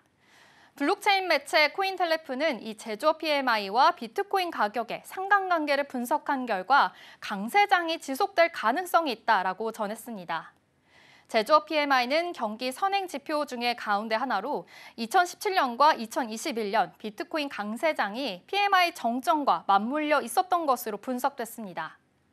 따라서 올해 1월 PMI가 2년 만에 성장세로 전환되면서 비트코인의 추가 가능성에 대한 제기가 계속해서 되고 있습니다. 리얼비전 창업자는 비트코인 강세장이 정점이 2025년 말이나 2026년 초에 달할 가능성이 있다라고 말했는데요. 전통 경제 지표와 비트코인이 유사한 흐름을 보인다는 점에서 이번 PMI 상승이 긍정적인 신호라고 설명했습니다. 미국 텍사스주가 비트코인 준비금을 활용해 알트코인도 비축합니다. 우 블록체인에 따르면 텍사스주는 비트코인 준비금을 시가총액 5천억 달러가 넘는 주요 암호화폐도 사들이기로 했습니다. 텍사스주는 비트코인 준비금을 전담하는 이 자문위원회를 신설해 기금 전략 등을 관리할 방침입니다. 또 앞서 텍사스주 상원은 지난 8일 비트코인 전략 비축 법안을 통과시켰는데요. 해당 법안은 텍사스주 하원과 주지사의 서명을 거치면 정식 법률로 제정되게 됩니다. 이 텍사스 부지사는 비트코인에 대한 트럼프 대통령의 선구적 리더십이 미국 혁신의 길을 닦았다면서 이 텍사스가 그 길을 선도하고 있다고 밝혔습니다. 도지코인의 실제 모델 카보스의 주인이 새로운 반려견 코코로를 입양했고 강아지의 이름을 딴 코코로 토큰을 발행했다고 밝혔습니다.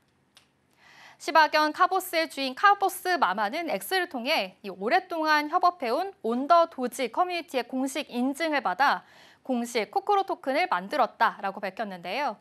해당 토큰은 자선 단체 및 커뮤니티를 지원하는 데 사용할 예정이다라고 덧붙였습니다. 온더 도지는 코코로 공급량의 20%는 도그, 네이로 보유자에게 에어드랍이 된다며 공급량의 5%는 이 다오 준비금을 사용될 전망이다라고 말했습니다. 한편 한 투자자는 코코로 토큰을 초기 투자에 약 2,400%의 수익을 올린 것으로 나타났습니다. 단 1시간 만에 114만 달러의 수익을 거둬들였다고 말했습니다. 지금까지 암호화폐 소식 전해드렸습니다.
네, 3월 10일 월요일 개장까지 한 6분 정도 남은 상황입니다. 그럼 어제 전일장 우리 증시는 어떻게 끝났는지 전일장 우리 증시 상황부터 함께 체크해 보도록 하겠습니다. 네, 먼저 전일장 한마디, 관세 피로감이 누적이 돼 있었습니다. 그렇게 되면서 양대 지수가 모두 다 하락됐었는데 자세하게 어떤 마감 시향을 보였는지 살펴보도록 하겠습니다. 일단 코스피, 코스닥 양시장 지수는 모두 다 하락폭을 그려냈습니다. 코스피는 0.49% 정도 떨어지게 됐고요. 코스닥은 거의 1%가량 하락을 했습니다. 살펴봤더니 지금 개인이 코스피 시장에서는 매도를 좀 강하게 보여줬고 반면에 코스닥 시장을 봤더니 기관이 매도세가 강하게 연출이 되면서 양 지수는 모두 다 하락을 했습니다. 일단 가장 먼저 하락 출발을 하게 됐는데 이 트럼프 대통령의 관세 정책 굉장히 시장의 피로감이 높게 자리했습니다.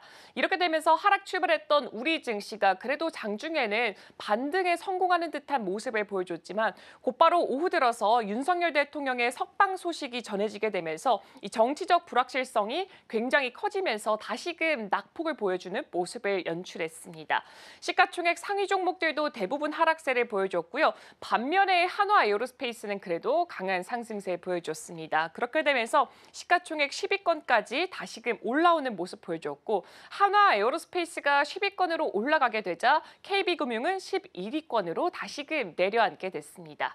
그렇다면 전일장에서 과연 어떤 이슈들이 있었는지 이슈도 함께 살펴보도록 하겠습니다. 네, 다음 페이지 확인해 보자면 일단 최근에 가장 이슈가 되는 게 바로 이 홈플러스 사태입니다. 이 홈플러스 사태로 인해서 이마트는 상승을 했지만 메리츠 금융지주는 하락을 하게 됐습니다. 이마트의 주가는 거의 3%가량 올라갔고 장중에는 52주 신고가까지 기록하는 모습을 보여줬습니다. 반면에 메리츠 금융지주는 거의 6.45%가 하락을 하게 됐는데 원인을 살펴봤더니 금융권의 최대 익스포저가 우려가 된다라는 겁니다. 이 익스포저를 조금 더 쉬운 말로 표현해보자면 얼마나 많은 돈을 빌려줬거나 혹은 투자를 했는지라고 보시면 좋을 것 같은데요.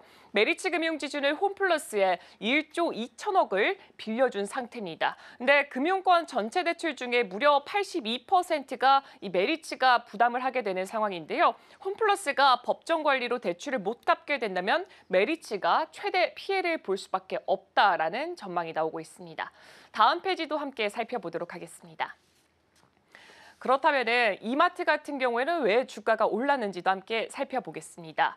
이 홈플러스의 납품 중단 이슈도 최근에 기사를 통해서 많이 확인해 보셨을 겁니다. 그렇게 된다면 이마트의 경쟁력은 오히려 더 상승할 수 있다. 여기에 대한 기대감이 굉장히 크게 작용을 하게 됐고요.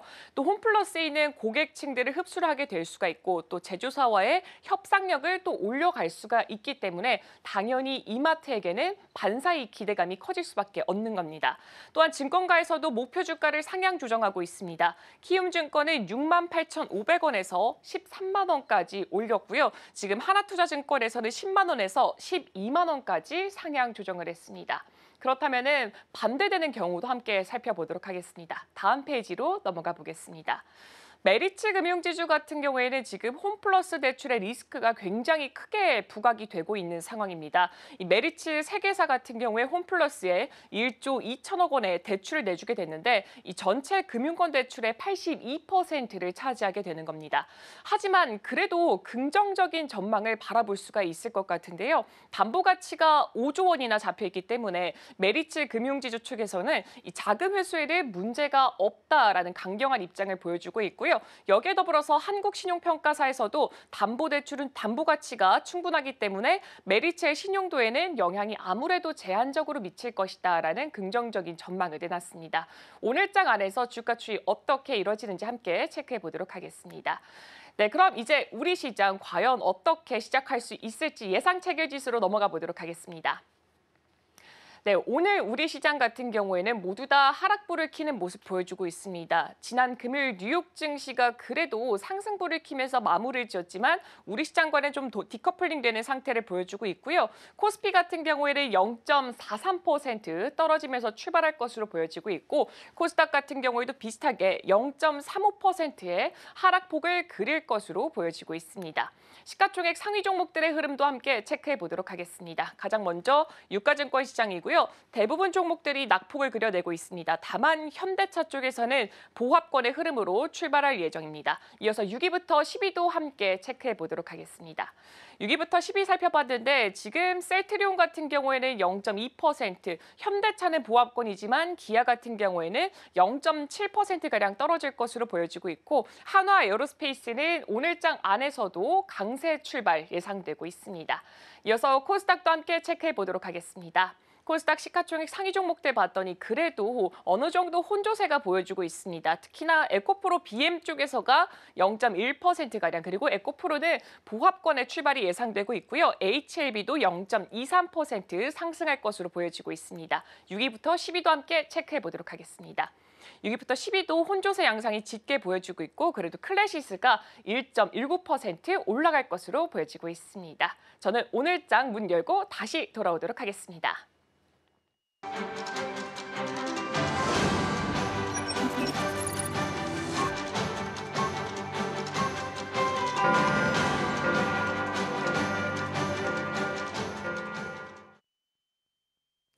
네, 3월 10일 월요일 우리 시장 문 힘차게 열었습니다. 지난주 금요일 기준으로 봤을 때 우리 시장은 미국의 기술주 하락 충격을 그대로 받아들면서 출발을 했습니다. 다만 저가 매수가 유입이 되게 되면서 나름 견조한 흐름을 보였는데요. 지수가 크게 밀리지 않은 상황 속에서 하락한 종목의 수가 1,600개가 넘어갔습니다. 즉 일부 종목들로 수급이 쏠렸다라고 해석할 수 있을 텐데요. 오늘 시장 흐름은 어떤지 체크해 보겠습니다. 계속해서 오은비 앵커가 전해드립니다.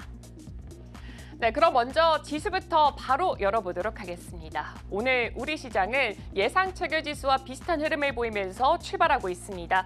코스피, 코스닥 각각 0.32% 그리고 0.4% 떨어지는 모습 보여주고 있고요. 코스피는 2,555포인트 선에서 출발하고 있고 그리고 코스닥은 724포인트 선에서 출발하고 있습니다.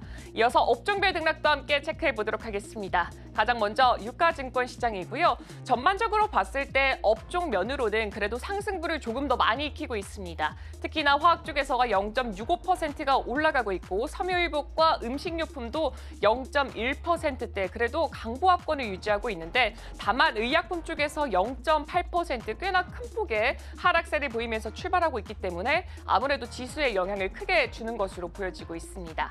다음 업종으로 넘어가 보도록 하겠습니다.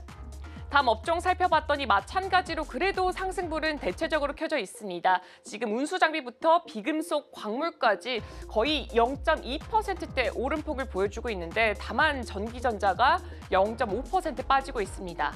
이 시가총액 무거운 종목들이 대부분 이 전기전자 업종에 자리하고 있기 때문에 잠시 후에 맵을 통해서 함께 체크해 보도록 하겠습니다. 코스닥도 함께 체크해 보도록 하겠습니다.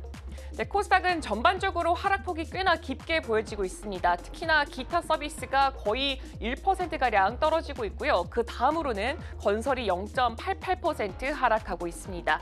금융과 유통과 제조도 마찬가지로 낙폭을 키우고 있는데 일단 전일장 우리 증시 살펴보면은 증권사에서 건설업종에 대해서 그래도 긍정적인 호평을 다룬 바 있습니다. 하지만 오늘장 안에서는 낙폭을 키워나가는 모습 보여주고 있습니다.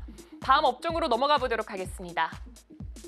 다음 업종 살펴봤더니 그래도 상승불을 킨 업종들이 꽤나 보여지고 있는데 음식료, 담배 쪽에서가 0.4% 올라가고 있고 출판, 매체, 복제 쪽에서도 0.2%가량 상승하고 있습니다. 다만 섬유의료부터 화학과 종이, 목재가 0.2%에서 거의 0.5%까지 낙폭을 그려내고 있습니다. 네, 이제 시가총액 상위 종목들의 흐름도 함께 체크해 보겠습니다. 가장 먼저 유가증권 시장이고요. 일단 예상 체결지수와는 조금 다른 모습 보여주고 있습니다. 오히려 삼성전자가 보합권의 흐름을, 현대차가 하락불을 켜고 있습니다. 가장 먼저 반도체 투탑부터 살펴보도록 하겠습니다. 이 반도체에 들어가는 안티모니와 비스무트 등 희소금속의 가격이 상승했다라는 소식이 있었고요. 여기에 더불어서 트럼프 대통령이 반도체 산업을 대만에게 뺏겼다라고 발언을 하면서 한국까지도 함께 언급을 했습니다. 다만 지난 거래일에 뉴욕 증시에서 엔비디아가 반등을 하고 브로드컴의 호실적으로 브로드컴의 주가가 함께 올라가면서 필라델피아 반도체 지수가 상승을 했지만 우리 시장에는 크게 영향이 없는 것으로 보여지고 있습니다.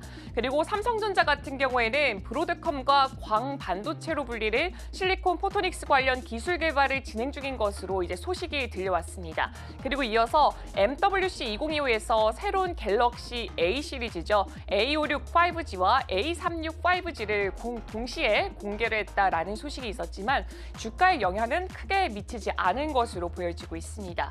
그리고 SK하이닉스는 1.82%로 낙폭이 꽤나 깊은 것으로 보여지고 있습니다.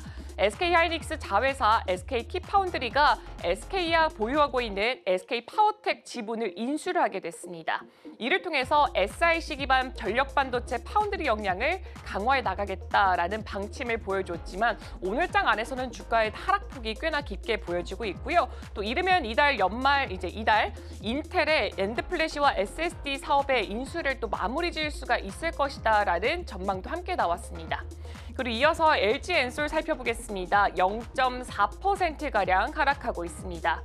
2차 전지주 같은 경우에는 멕시코와 캐나다에 대한 자동차 관세가 유예됨에 따라서 어느 정도 반등하는 추세를 보여줬었고 여기에 더불어서 또 차세대 배터리 기술 공개까지 이어졌습니다. 하지만 오늘 장 안에서 낙폭을 그대로 과실이 보여주고 있습니다. 그리고 삼성 바이오로직스는 1.7%가량 떨어지고 있는데 지금 삼성 바이오로직스가 AI 연구소장으로 김진한 전 스탠다임 대표를 영입하게 됐습니다. AI를 활용해서 CDMO 역량을 강화하겠다라는 전략의 일환으로 풀이되고 있습니다. 그리고 현대차 같은 경우에는 지금 현대차와 기아의 1월 유럽 시장 점유율이 8.4%를 기록하면서 4위에 등극을 하게 됐습니다. 전년 동기 대비로 봤을 때 현대차는 0.6%, 그리고 기아는 6.6% 판매가 감소를 했지만 비유럽 기업 중에는 판매 순위 1위를 유지했습니다. 또한 생산 공장에 휴머노이드 로봇을 연내 투입하겠다라는 소식도 있었고요. 기아 중국법인 같은 경우에는 8년 만에 또 흑자 전환했다라는 소식이 있었지만 주가에는 크게 반응하지 않은 모습 보여주고 있습니다. 코스닥도 시가총액 상위 종목들 함께 체크해 보도록 하겠습니다. 코스닥 시장 안에서는 어느 정도 혼조세가 보여주고 있고 에코프로 BME 보호합권 레인보우 로보틱스가 강세를 연출하고 있습니다. 에코프로 BM 같은 경우에는 지난 금요일에 종료됐던 인터배터리 2025에서 3년 전부터 개발해온 전고체 전해리를 올해부터 양산할 것을 검토 중이다라고 발표한 바가 있습니다.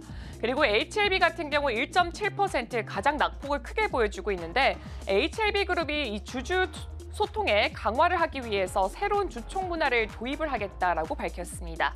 그룹 내에 있는 10개 상장사가 올해 주주총회 이후에 주주 간담회를 진행할 예정이라고 합니다. 그리고 에코프로 같은 경우에도 마찬가지로 인터배터리 2025에서 인도네시아 통합 양극재 법인을 통해서 이 재련과 전구체, 양극재의 밸류체인을 완성할 계획을 함께 공개를 했습니다. 하지만 주가는 1%가량 떨어지는 모습 보여주고 있습니다. 네, 이제 맵을 열어서 지금 이 시각 과연 어떤 종목들이 특징적인 움직임 보여주고 있는지도 함께 확인해 보도록 하겠습니다. 네, 오늘은 전반적으로 혼조세가 짙게 보여주고 있습니다. 가장 먼저 전자기술부터 열어보도록 하겠습니다. 전자기술 열어봤더니 삼성전자가 보합에서 0.37%까지 올라오는 모습 보여주고 있습니다. 다만 SK하이닉스는 1.3% 오히려 하락하는 모습 보여주고 있고요. 방산주들 살펴보도록 하겠습니다. 하나에어로스페이스가 0.14%, LIG 넥스원이 0.16% 서로 다른 방향성을 보여주고 있습니다. 하나시스템은 0.53%, 한국항공우주산업은 2.76% 올라오고 있습니다. 일단 방산 같은 경우에는 9조 원에 달하는 K2 흑표전차의 폴란드 2차 수출 계약이 이르면 4달 체결될 예정이다라는 소식이 있었습니다. 더불어서 안제이 두다 폴란드 대통령이 나토 본부를 방문을 했는데 여기에서 한국산 무기에 대해서 공개적으로 호평한 바가 있기 때문에 지난 거래일에 강세를 보여줬습니다. 오늘 장 안에서는 몇몇 종목만 주가가 반응하는 것으로 보여지고 있습니다. 그리고 하나에어로스페이스 같은 경우에는 2028년까지 무인 차량 풀 라인업을 모두 개발할 계획이라고 밝혔습니다. 여기에 더불어서 미국 방산기술 스타트업 쉴드 AI에 지분 투자를 단행한 것으로 밝혀졌습니다. 네, 이어서 다음 섹터 넘어가 보도록 하겠습니다. 다음 섹터로는 제조업 쪽 확인해 보도록 하겠습니다. 가장 먼저 배터리 관련주들 살펴보자면 삼성 SDI가 1.14% 떨어지고 있지만 그래도 에코프로 BM 쪽에서 0.7% 오름폭을 보여주고 있고요. 그리고 가장 큰 대장주죠. LG 엔솔 같은 경우에는 0.4% 상승폭을 보여주면서 전반적으로 좀 짙은 혼조세가 보여주고 있습니다. 그리고 이어서 다음으로 방산 관련된 종목들도 살펴보고 조선주 살펴보도록 하겠습니다. HD 현대중공업이 0.63%, 하나오션이 0.25% 떨어지고 있습니다. HD 현대일렉트릭은 0.4%가 하락하고 있고 HD 한국조선해양이 0.43% 상승하고 있습니다. 일단 하나오션 같은 경우에는 함정에 적용할 수 있는 업계 최고 성능의 도료 개발에 성공을 했다라는 소식이 있었지만 오늘 장 안에서 주가에는 크게 영향을 미치지 않은 모습 보여주고 있고요. LS 일렉트릭도 한번 살펴보자면 1.39% 정도 하락하고 있습니다. 있습니다. 이 구자은 LS 그룹 회장이 인터배터리 2025에서 중복 상장 우려에 대해서 이 중복 상장이 문제라면은 상장 후에 주식을 매수하지 않으면 된다라고 발언을 하게 됐습니다. 이렇게 되면서 지난 거래일에 LS 그룹주들이 동반 하락하는 모습을 보여줬는데 오늘장 안에서도 LS 일렉트릭이 지금 함께 빠지는 모습 보여주고 있습니다. 그리고 현대로템 같은 경우에는 1.67% 상승을 하면서 전반적으로 오늘 방산 종목들 살펴보자면 한 종목을 제외하고는 대부분 오름폭을 크게 형성하고 있는 것으로 보여지고 있습니다. 네, 지금까지 개장 브리핑이었습니다.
네, 계속해서 캐스팅콜로 이어가 보도록 하겠습니다. 오늘 도움 말씀에는 기업공시연구소 변영인 대표 자리해 주셨습니다. 대표님 어서 오세요. 네, 반갑습니다.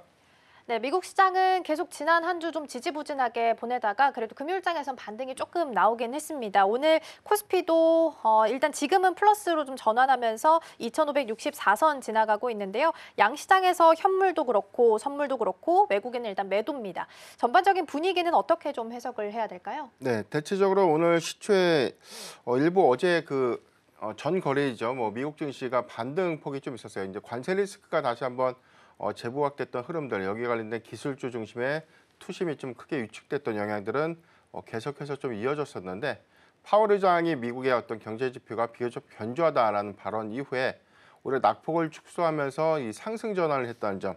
다만 이 부분이 향후의 수급의 연속성 관점에서 좀 긍정적인 기대 요인이 될 것인가라는 부분들. 특히나 이 고용 지표의 발표 부분들 시장의 전망치보단 하회했지만 대체적인 어떤 시장의 시그널들은 인플레이션 지표가 조금 더 강한 흐름들을 좀 보여준 것에 비해서 고용 시장이 냉각되고 있고 최근에 소비가 크게 좀 둔화될 수 있는 그런 시그널들이 확인되고 있다는 것은 또 다른 연준의 어떤 부담으로 좀 작용할 수 있는 그런 요인들이 좀 되지 않을까. 전체적으로 또 시장의 기조들이 좀 달라지는 양상들을 좀 보여주고 있죠. 특히나 이 금리 정책에 관련돼서 3월 달에도 동결 가능성이 높아지고 있는 부분들, 그리고 5월에도 금리 동결 가능성들이 거의 기정사실화되고 있는 그런 모습들이 계속해서 좀 제시가 되고 있기 때문에 오히려 이제 이런 방향성들은 시장의 어떤 이 소비 지출이 좀 냉각되고 고용 지표가 빠르게 좀 냉각되는 그런 부분들이 명확해진다면 오히려 인플레이션에 관련된 우려감들이 일부 반영된다고 하더라도 금리 정책을 다소 좀 완화적 기조로 좀 바꿀 수 있는 그런 기회가 좀 되지 않을까, 이 점도 좀 중요할 것 같고요. 우리 시장의 어떤 방향성들은 좀 미국 증시의 어떤 수급 정체와 좀 맞물리면서 특히나 관세 리스크가 현실화됐던 부분들, 특히나 4일 기준에 미국 상원과 하원 합동연설에서 트럼프 대통령이 또 한 번 발언을 했어요.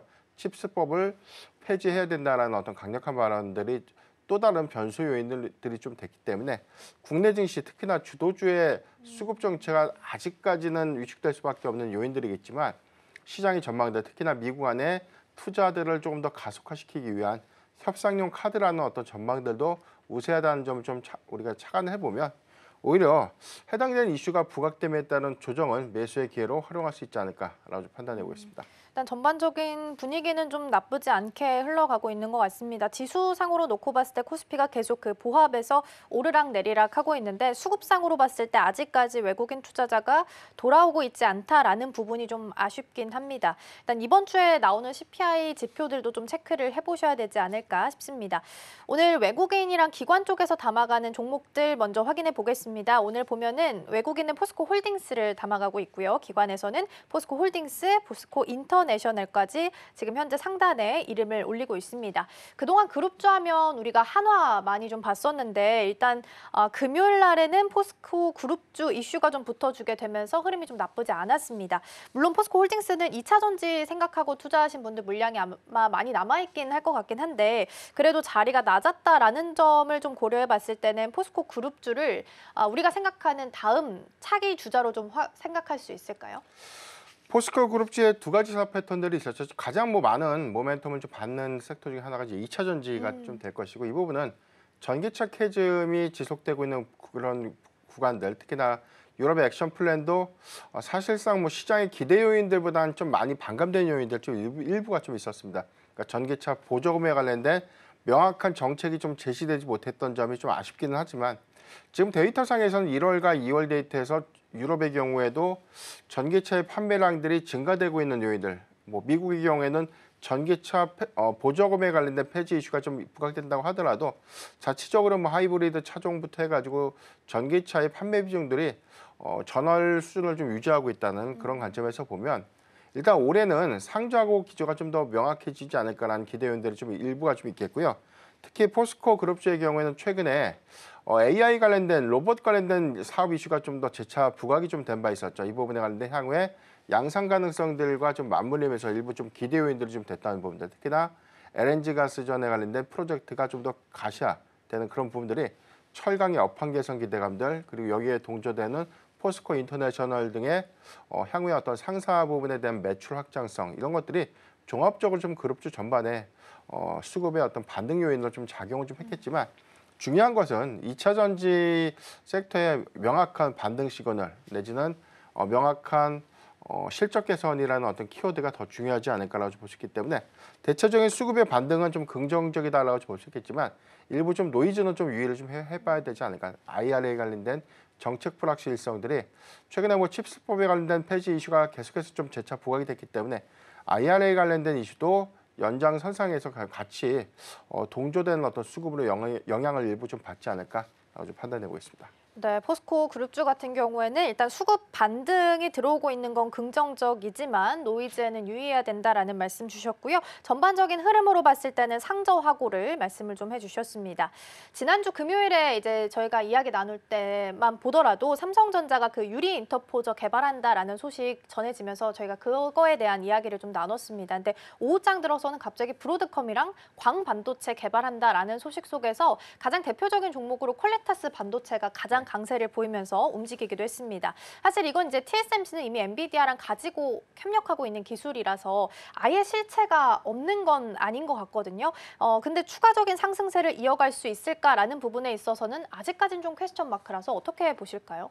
기술의 고도화 관점으로 봐야 될 것 같아요. 유리기판도 이제는 양산이 될 것이다라는 기대감들이 좀 반영이 되면서 수급의 연속성들을 재차 좀 보여주고 있죠. 다만 꾸준하게 가는 것이 아니라 상승 후 하락 전환 그리고 상승 후 하락 전환하면서 고점을 좀 높여가는 그런 부분들로 이해를 하면 좋을 것 같고 대체적으로는 반도체 특히나 AI 시장이 좀 개화되고 난 이후에 HBM 반도체에서 차세대 반도체로서 기술적인 부분에 대한 업그레이드가 계속해서 좀 이어지고 있는 것처럼 이런 소재의 어떤 기술 고도화는 앞으로도 계속 이어질 수밖에 없겠다. 여기서 아직 덜 부각됐던 핵심 기술들도 재차 좀 반복이 좀 될 것인데 다만 이제 이게 과거의 패턴들을 좀 감안해 보면 단순한 이슈가 좀 부각됐을 때 기대감을 좀 일부 좀 반영하는 특히나 중소형주 중심의 어떤 수급 반등을 좀 이끌었지만 이후로 좀 보면 실질적인 어떤 수혜라든가 실적과 좀 연계되는 그런 성과를 좀 보여주고 있는 종목들의 향후의 어떤 성장성들이 좀 더 반영됐다는 그런 차이점들을 우리가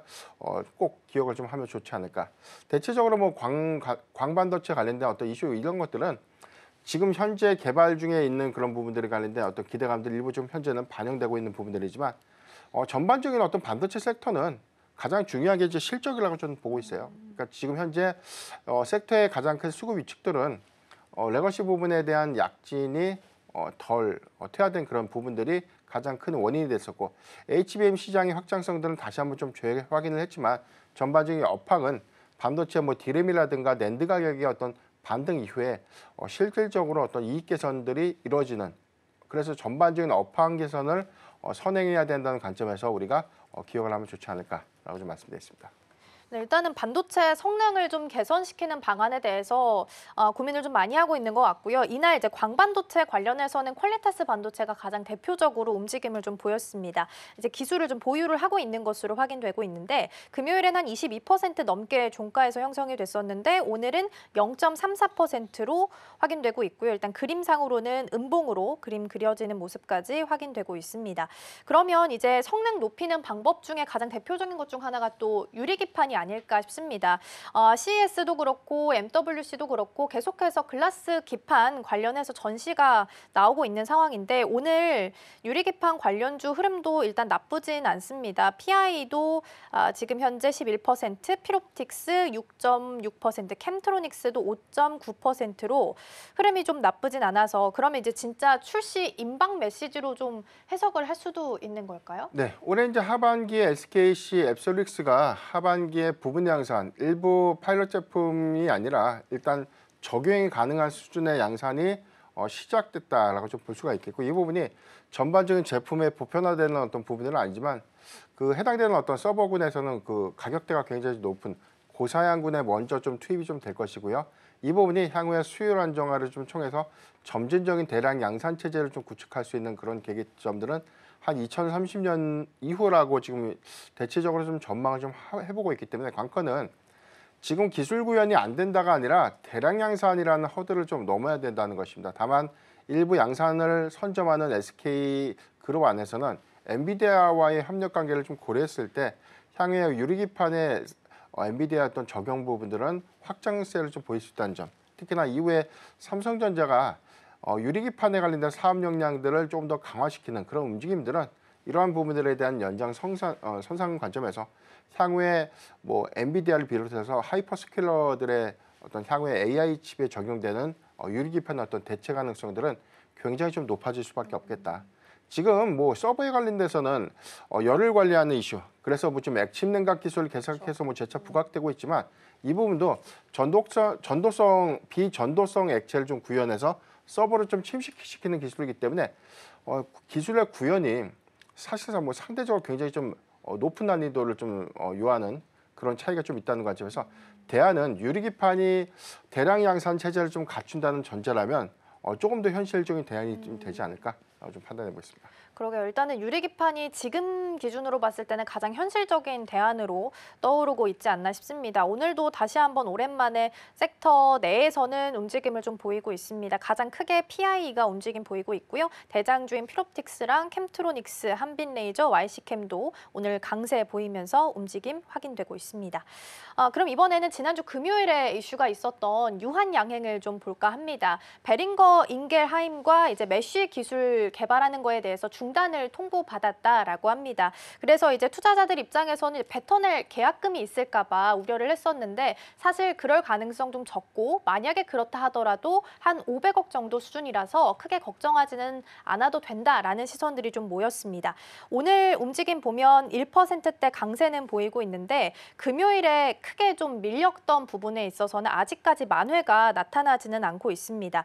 일정상으로는 이제 20일 전후로 해서 초록 공개가 있는데 20일에 그러면 이 일정 전후로 해서는 어떤 전략을 좀 세워가면 좋을까요? 네, 유한양행이 사실 이 메쉬 치료제에 관련된 이 라이선스 반환을 이걸 큰 악재로 좀 인식했나라는 부분들에 저는 좀 다소 아쉬움이 좀 있다라고 좀 말씀드리고 싶은데 일단 뭐 라이선스와 반환이라는 것은 라이선스, 그러니까 기술 이전을 다시 좀 회수했다는 뜻입니다. 이 부분에 대한 뭐 시장의 어떤 평가들은 메쉬 치료제가 사실상 임상의 어떤 성과를 좀 입증하기에 아직은 좀 부족하지 않았나라는 평가들 때문에 일시적인 노이즈가 좀 됐던 부분들인데 일단 기술 이전을 했다는 것은 해당되는 어떤 약물의 시판화 가능성들을 굉장히 좀 높게 평가하는 기준에서 라이선스 아웃이 좀 되는 것이고 이게 실제 임상을 좀 진행하는 과정에서 오히려 그 가능성들이 좀 더 높아질 때 그 단계별로 올라가는 그런 부분들이거든요. 다만 이 부분이 라이선스 아웃이 반환됐다고 해서 해당되는 약물이 순 엉터리였다 이렇게 좀 평가하기에는 굉장히 좀 이 부분의 어떤 이 관점에서는 어떤 차이가 좀 다르다라고 우리가 좀 해석을 해봐야 될 것 같고 지금 유한양행의 경우에는 메시 치료제가 주 플랫폼이 아니죠. 지금은 뭐 이미 시장에서 입증받은 렉라자라는 이 향후 블록버스터급에 대한 신약으로 평가받을 수 있는 그런 약물들이 미국에서 승인을 받았고 유럽과 일본에서 승인을 받았다는 점에 우리가 좀 주목을 좀 해봐야 될 것 같고요. 이번 유럽 폐암학회에서 발표된 OS 데이터라고 합니다. 그러니까 생존율이 경쟁 약물 대비해서 얼마만큼 더 높아졌는가라는 부분들에 대한 성과를 발표하는 자리이기 때문에 지금 아스트라제네카의 타그리소라는 약물이 평균적으로 지금 이 OS 데이터가 38.7개월 정도가 좀 나왔어요. 그러니까 이 데이터를 좀 상회하는 지금 시장에서 한 40개월 이상은 좀 나오지 않을까라는 어떤 기대치들이 일부가 있기 때문에 만약에 40개월 이상의 OS 데이터를 좀 발표를 하게 된다면 시장에서 즉 환자 입장에서는 오히려 생존율이 높은 선택지를 선택할 수밖에 없죠. 그러니까 그런 부분들을 경쟁 약물 대비해서 렉라자 병용 치료제가 글로벌에서 더 인정받을 수 있는 그런 계기점이 좀 될 수 있다는 점을 감안해 본다면 전 유한양행의 경우에는 렉라자 그리고 리브리반트의 병용 치료제의 확장성들을 더 주시를 좀 해봐야 되지 않을까. 그래서 여기서 연동되는 마일스톤의 어떤 성과, 특히나 중국의 경우에도 올해 상반기 10환허가 신청을 하게 되는데 여기서도 뭐 승인을 좀 받게 된다면 추가적인 마일스톤이 올해 하반기에 유입이 되고 향후의 판매량은 로열티와 좀 맞물리면서 매출을 좀 인식된다는 가능성들을 염두에 봤을 때 긍정적인 어떤 기대 요인들이 좀 될 수 있다는 점 참고하면 좋을 것 같습니다. 네, 그러게요. 떨어진 거 보면 좀 과하지 않았나라는 생각이 들기는 합니다. 그래서 오늘 좀 만회를 할까 싶었는데 사실상 크게 만회는 아직까지는 안 된 상태고 금요일에 좀 개파락하면서 떨어졌던 부분을 아직까지는 메우지 못하고 있습니다. 이걸 메워갈 수 있을지 보시면 좋겠고 지금 시총이 한 10조 정도라서 만약에 계약금을 뱉어낸다 하더라도 사실상 크게 영향을 미치지는 않을 거다라는 시각이 조금 더 중론입니다. 오늘은 강보합 수준에서 일단은 조금씩 힘을 내주고 있는 모습까지 확인되고 있습니다. 자, 그럼 계속해서 오늘 올라오고 있는 테마들도 함께 살펴보도록 하겠습니다. 네, 우선은 첫 번째 테마로 철강부터 보도록 하겠습니다. 일단은 철강이나 알루미늄 관련해서는 트럼프 대통령이 12일에 그대로 관세를 부과한다라는 코멘트를 남기긴 했습니다. 사실상 이건 악재긴 한데 지난주 금요일 날 봤을 때는 양회에서 이제 이런 이야기가 나왔죠. 중국산 철강 생산량을 좀 줄이겠다라고 코멘트가 나왔습니다. 그렇다면 가격이 좀 올라갈 수 있기 때문에 이 부분에 대해서 긍정적으로 좀 평가를 한 것 같고요. 사실 근데 P는 올라도 Q는 같이 오를지는 좀 의문이라서 조금 더 이 부분에 대해서는 고민이 필요하지 않을까 싶습니다. 자, 그럼 이어서 두 번째 열어보겠습니다. 두 번째 로봇입니다. 보스턴 다이내믹스가 현대차 안에서는 로봇을 전문으로 다루고 있는 계열사인데요. 여기 이제 휴머노이드 로봇이 생산 현장에 투입될 가능성이 높아진 상황입니다. 이 뉴 아틀라스를 어떻게 AI를 학습했는지 과정에 대한 영상이 공개가 됐는데 영상 보니까 점프도 하고 텀블링도 하면서 굉장히 자연스러운 인간의 모습을 연출하는 걸 확인할 수 있었습니다. 이 휴머노이드 로봇에 대한 관심이 다시 한번 높아지면서 오늘 개장하고 나서는 상위 테마 중에 이름 올리고 있습니다. 자, 마지막도 열어보겠습니다. 마지막은 이제 관세 내용인데요. 중국 쪽에 초점을 맞춰서 보면 오늘부터 일단 미국산 농축산물에 대해서 범위를 좀 더 확대해서 보복 관세를 부과하는 것으로 알려져 있습니다. 지금 닭고기나 밀 등 이렇게 농축산물은 15%, 수수나 과일 같은 711개 품목에 대해서는 10% 추가 관세를 부과한다라고 합니다. 그래서 오늘은 육개나 사료, 배료, 사료 관련주들, 좀 배합사료 관련주들 움직임 확인되고 있으니까 이 부분도 참고해 보시면 좋겠습니다. 자, 이렇게 해서 세 가지 테마 체크해 봤는데요. 대표님 어느 쪽부터 보면 좋을까요? 네, 오늘 철강 섹터를 좀 말씀을 드리고 싶은데요. 일단 오늘 대형 철강주의 경우에는 수급의 어떤 일부 좀 조정이 좀 있지만 철강 중소형 섹터의 경우에는 오늘 상승폭이 좀 확대되는 그런 모습들을 보여주고 있기 때문에 지난주와 좀 유사한 수급의 연속성을 좀 보여주고 있지 않나라고 좀 판단해 보겠습니다. 최근 중국 양해 국가발전위원회 개혁위원회에서 좀 발표됐던 데이터가 좀 있었는데 철강의 생산량 관리 그리고 구조 조정에 관련돼서 발언을 했습니다. 이 부분은 철강의 전반적인 어떤 이 수요를 생산 부분들을 국가가 좀 직접 관리 좀 하겠다라는 어떤 입장이기 때문에 이에 따라서의 철강 생산량의 어떤 감축이 좀 예상되고 있고 구조 조정이 좀 된다는 것은 과거에 제련소에 관련된 통폐합 같은 그런 부분들처럼 철강 관련된 기업들을 일부 좀 통폐합할 수 있는 구조 조정들이 앞으로 좀 본격화되지 않을까라는 기대감들이 향후에 전반적인 업황 개선에 관련된 기대감으로 이어지지 않을까라고 판단되고 있습니다.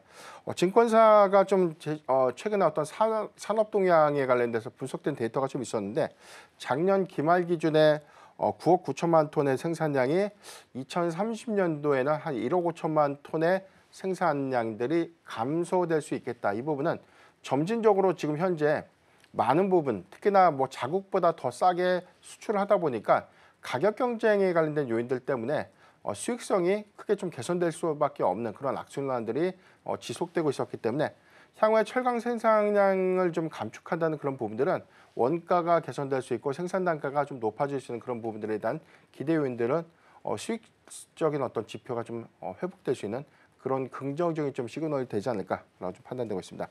그리고 여기 더해서는 올해 철강 생산량에 관한 감축 정책 관련된 이슈가 좀 부각되면서 최근에 이 철강석 가격이 톤당 190달러를 좀 돌파를 했는데 이 부분이 최근 10년 데이터 최고치인 193달러에 좀 근접한 수치다라는 부분들, 이 부분이 조금 더 연속성을 좀 보여준다면 가격 상승 효과가 좀 맞물리면서 판가도 개선될 수 있는 요인이 좀 될 수 있기 때문에 이 부분도 좀 중요한 체크 포인트가 좀 되지 않을까라고 좀 판단되고 있습니다. 오늘 강관, 피팅 관련 종목들의 수급의 연속성들이 재차 좀 부각되고 있는 부분들은 LNG 프로젝트에 관련된 기대감들이 아직까지 좀 이어진다는 점. 전반적으로 총 투자되는 어떤 투자 비용들이 한 64조 원대로 좀 추정되고 있는데 과거에 알래스카에서 좀 개발되고 있는 석유가 내륙까지 좀 이어지는 파이프 통로에 관련된 인프라 투자가 작용됐던 업황의 어떤 기여효과들은 거의 한 40% 이상 정도에 대한 단가, 수익 지표의 어떤 개선 효과로 좀 이어졌던 점을 감안을 좀 해본다면 이번에 LNG 가스 프로젝트가 좀 더 현실화가 좀 된다면 역시나 철강업의 어떤 호황기 내지는 향후의 어떤 업황 개선에는 분명 좀 도움이 될 수 있는 시그널이기 때문에 최근에 철강에 관련된 관세 25%에 관련된 악재가 좀 일부는 좀 있지만 이 부분이 LNG 가스 프로젝트의 개발이 본격화되는 그런 구간이라면 충분히 상쇄시키고도 좀 남을 수 있는 기대 요인들이 되지 않을까라고 좀 전망해 보겠습니다.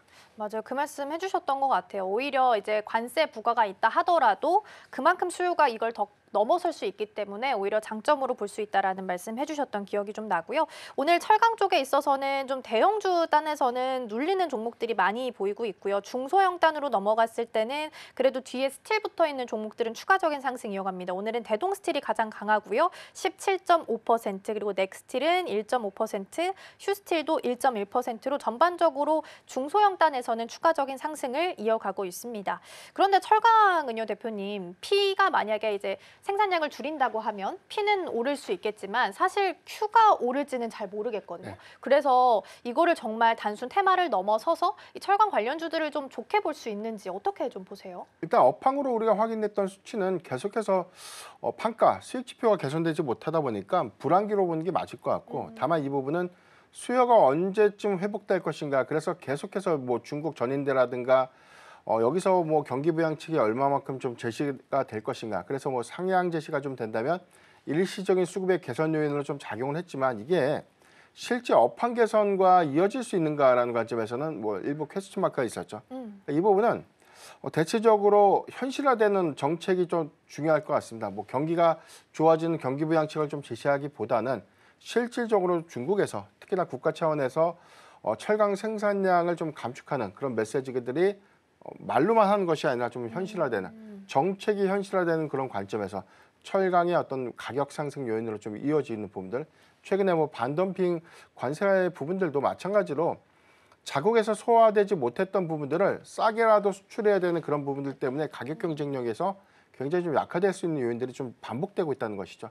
다만 전체적으로 어떤 글로벌 기조가 향후에 어떤 이 인프라 투자가 좀 더 가속화되는 그런 부분들, 러시아 우크라이나 간의 재건 수요를 좀 논의를 하더라도 미국 안에서 인프라에 관련된 투자가 확대될 수 있는 요인들, 특히나 뭐 LNG 가스에 관련된 프로젝트가 좀 본격화되는 그런 부분들, 중국 안에서도 대규모 부동산 경기 회복에 관련된 그런 수요와 좀 맞물리면서 철강의 어떤 가격 상승 요인들이 재차 좀 현실화가 그런 되는 부분이라면 뭐 긍정적인 업황 회복의 어떤 기대 요인들과 좀 맞물리면서 주가가 상승할 수 있는 수급의 연속성들을 좀 보여줄 수 있겠지만 현재로는 단기간 어떤 메시지는 기대 요인이 좀 될 수 있겠지 실질적인 업황 회복을 좀 의미하는 것은 아니기 때문에 실적의 어떤 회복 시그널에 초점을 좀 맞춰서 투자 포인트를 좀 찾는 것이 더 좋지 않을까라고 좀 말씀드렸습니다.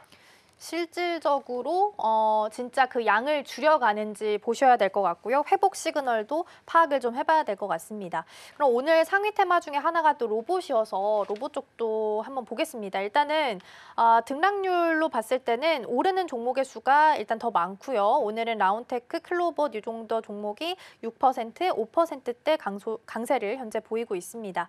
그런데 지금 로봇주 하면 사실상 이제 3월 31일에 재개되는 공매도에 대해서 가장 걱정되는 부분 하나 있을 거고요. 두 번째로는 3월 달이 이제 또 보고서 시즌이잖아요. 네. 그래서 사실 실적 뒷받침되지 않는 종목들도 많이 있을 거라서 두 가지가 같이 겹쳐서 우려감이 좀 높아지고 있는데 일단은 오늘 이슈가 붙어주니까 각인갑니다. 그래서 이걸 어떻게 파악하고 투자 전략을 세워가면 좋을까요? 네. 로봇주는 한 가지만 기억하면 돼요. 돈을 벌고 있느냐, 벌지 못하느냐.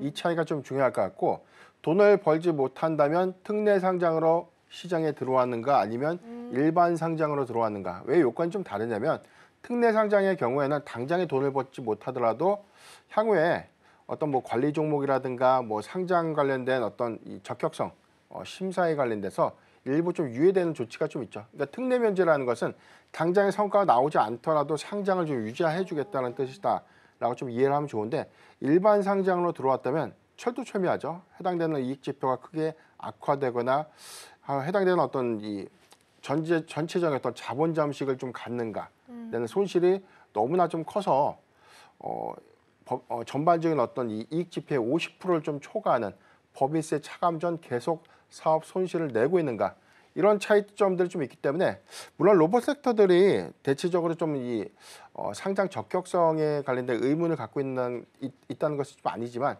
잠재적으로 우리가 로봇 사업에 관련된 어떤 관점들에 대한 눈높이가 너무나 높아진 상태에서 주가 좀 많이 올랐다는 것이죠. 그래서 지금 현재는 특히나 일반 상장으로 좀 시장에 진입했던 기업들의 경우에는 전반적인 로봇 사업에 관련된 기대감들이 단순한 기대감이 아니라 숫자로 좀 증명될 수 있는 부분들, 특히나 전체 사업 부분에 대한 로봇 사업 비중이 얼마가 되는 것인가. 대체적으로 보면 한 50% 정도는요. 주사업과 좀 다르게 로봇 사업에 대한 시장 매출의 영향은 거의 없습니다. 그런데 전체적인 어떤 사업은 로봇 사업을 하는 것처럼 우리가 좀 혼돈이 좀 될 수 있는 그런 사업을 좀 추진하고 있다라는 어떤 차이점을 좀 기억을 해야 될 것 같고 클로봇 같은 경우에는 뭐 올해 좀 작년에 좀 상장을 좀 했지만 현재 뭐 가시성 있는 매출들을 수반하면서 좀 현재 매출이 좀 나오고 있는 그런 부분들 특히나 현대차가 좀 보유하고 있는 보스턴 다이내믹스의 일부 국내 유통사로서에 대한 어떤 지위를 좀 감안했을 때 향후에 보스턴 다이내믹스에 관련된 이슈가 좀 재차 부각될 때 가장 크게 좀 수급을 좀 받는다는 관점에서는 주목을 좀 해봐야 되지 않을까라고 좀 판단해 보겠습니다. 네, 로봇을 볼 때는 한 가지 체크 포인트 말씀해 주셨습니다. 돈을 버는가 아닌가 그리고 추가적으로는 특례 상장이냐 아니냐까지도 함께 보시면 좋겠습니다. 가장 대장주가 레인보우 로보틱스인데 사실 지난주부터는 5일선 이탈하면서 움직이고 있습니다. 그래서 이게 추세 이탈일지는 조금 더 고민을 해볼 구간이지 않을까라는 생각도 듭니다. 로봇주까지 체크해봤고요. 오늘 대표님 여기서 보내드리겠습니다. 오늘 말씀 고맙습니다.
실시간 헤드라인입니다.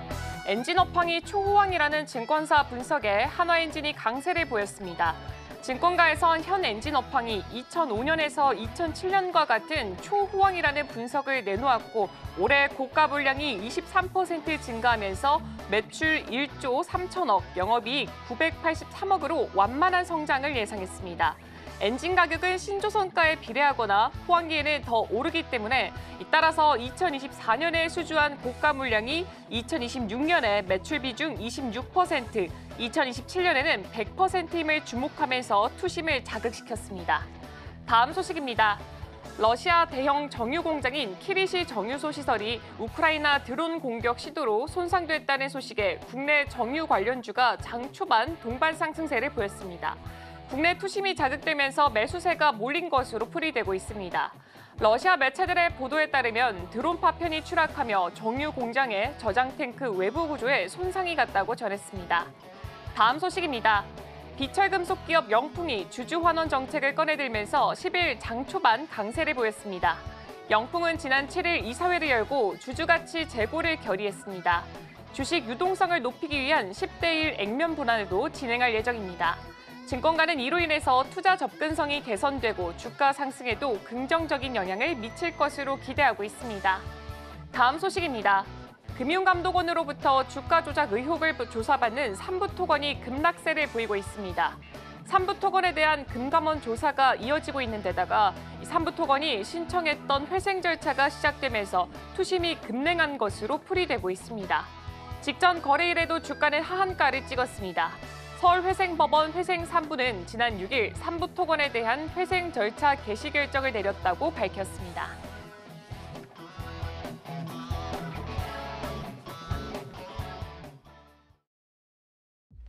네, 지금 이 시각 시장 상황 함께 체크해 보도록 하겠습니다. 먼저 개장 당시에는 양 시장 모두 다 하락불을 켰었는데 지금은 지수가 어떤 방향을 가리키고 있을지 지수부터 바로 열어보도록 하겠습니다. 네, 지금은 서로 다른 방향을 가리키고 있습니다. 다행인 점은 이 코스피가 그래도 상승 전환에 성공했다라는 건데요. 현재 주가를 지수는 0.12% 올라가면서 2,566포인트 선 지나가고 있습니다. 이어서 코스닥을 살펴봤더니 0.3% 낙폭은 그대로 유지가 되고 있습니다. 그래서 지수는 725포인트 선 지나가고 있습니다. 투자자별 매매 동향도 함께 체크해 보도록 하겠습니다. 가장 먼저 유가증권 시장인데요. 일단 기관과 외국인이 동반 매도세를 보여주고 있습니다. 다만 여기서 이 개인 투자자가 2,900 거의 3,000억 원 가까이 매수를 보여주면서 그래도 지수 상승을 강하게 이끌어가고 있습니다. 이어서 코스닥도 함께 체크해 보도록 하겠습니다. 네, 코스닥도 비슷한 흐름 보여주고 있습니다. 기관과 외국인 투자자가 함께 매도하고 있고 반면에 개인 투자자가 나 홀로 매수세를 강하게 보여주고 있지만 이 외국인 쪽에서 물량이 워낙 크게 빠지기 있기 때문에 아무래도 지수 하방 압력이 강하게 눌러지는 것으로 보여지고 있습니다. 이어서 업종별 등락도 함께 체크해 보도록 하겠습니다. 가장 먼저 유가증권 시장인데요. 전반적으로 혼조세가 강하게 보여지고 있습니다. 의약품 쪽에서는 그래도 낙폭 자체를 조금은 줄여나가는 모습 보여주고 있고요. 다만 섬유의복 쪽에서는 오히려 낙폭을 조금 더 키워나가고 있습니다. 음식료품부터 종이 목재 그리고 화학까지 여전히 상승불 그대로 유지하고 있습니다. 이어서 다음 업종으로 넘어가 보도록 하겠습니다. 다음 업종 살펴봤더니 그래도 전반적으로는 상승불 강하게 켜고 있고요. 기계가 하락 전환했고 전기전자는 오히려 상승 전환에 성공했습니다. 다만 운수장비도 0.7% 빠지고 있는데 이 철강과 금속 쪽에서 1.4% 강세가 지수를 좀 강하게 견인해 나가는 것으로 풀이되고 있습니다. 코스닥 업종들도 함께 체크해 보도록 하겠습니다.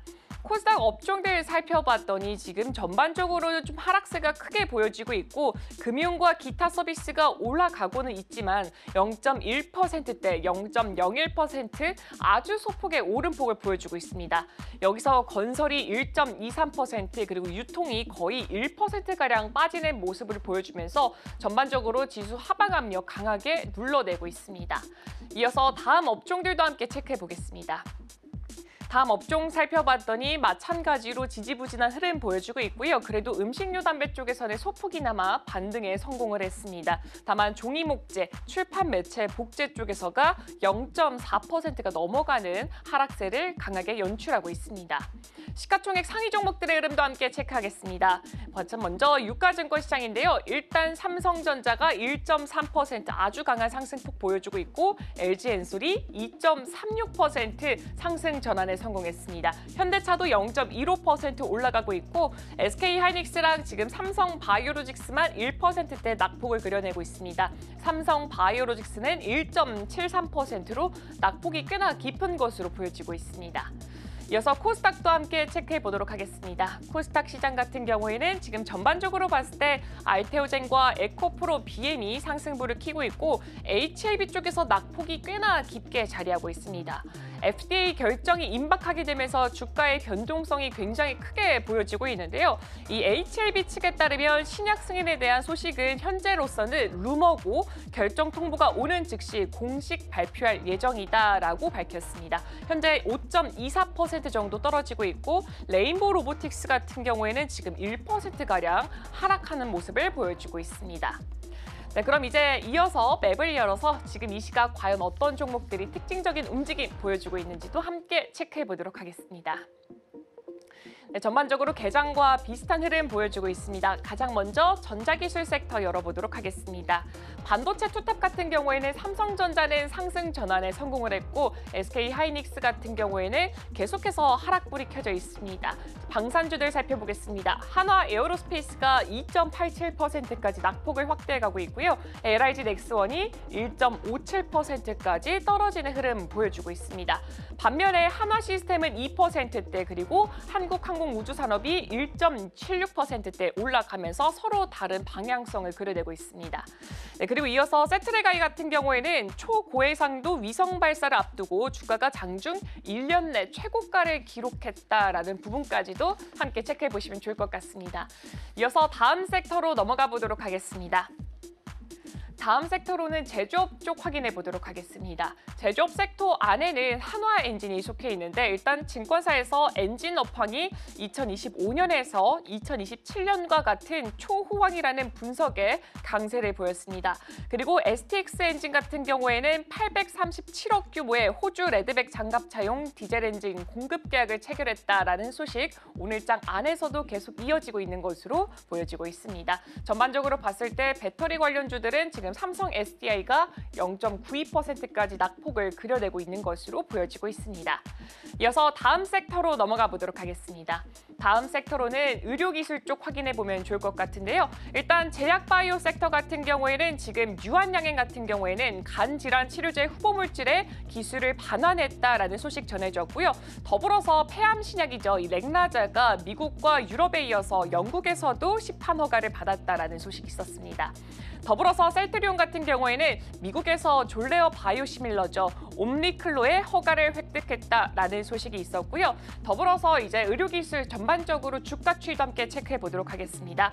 샤페론 같은 경우에는 다국적 제약사와 기술 실사를 진행 중이다라는 소식까지 함께 전해졌습니다. 주가 추이 살펴보자면 알테오젠은 0.5% 정도 올라가고 있습니다. 다만 셀트리온은 이렇게 호재성 소식이 있음에도 불구하고 0.27% 정도 떨어지는 흐름 보여주고 있고요. 삼성 바이오로직스가 1.73%까지 하락하고 있습니다.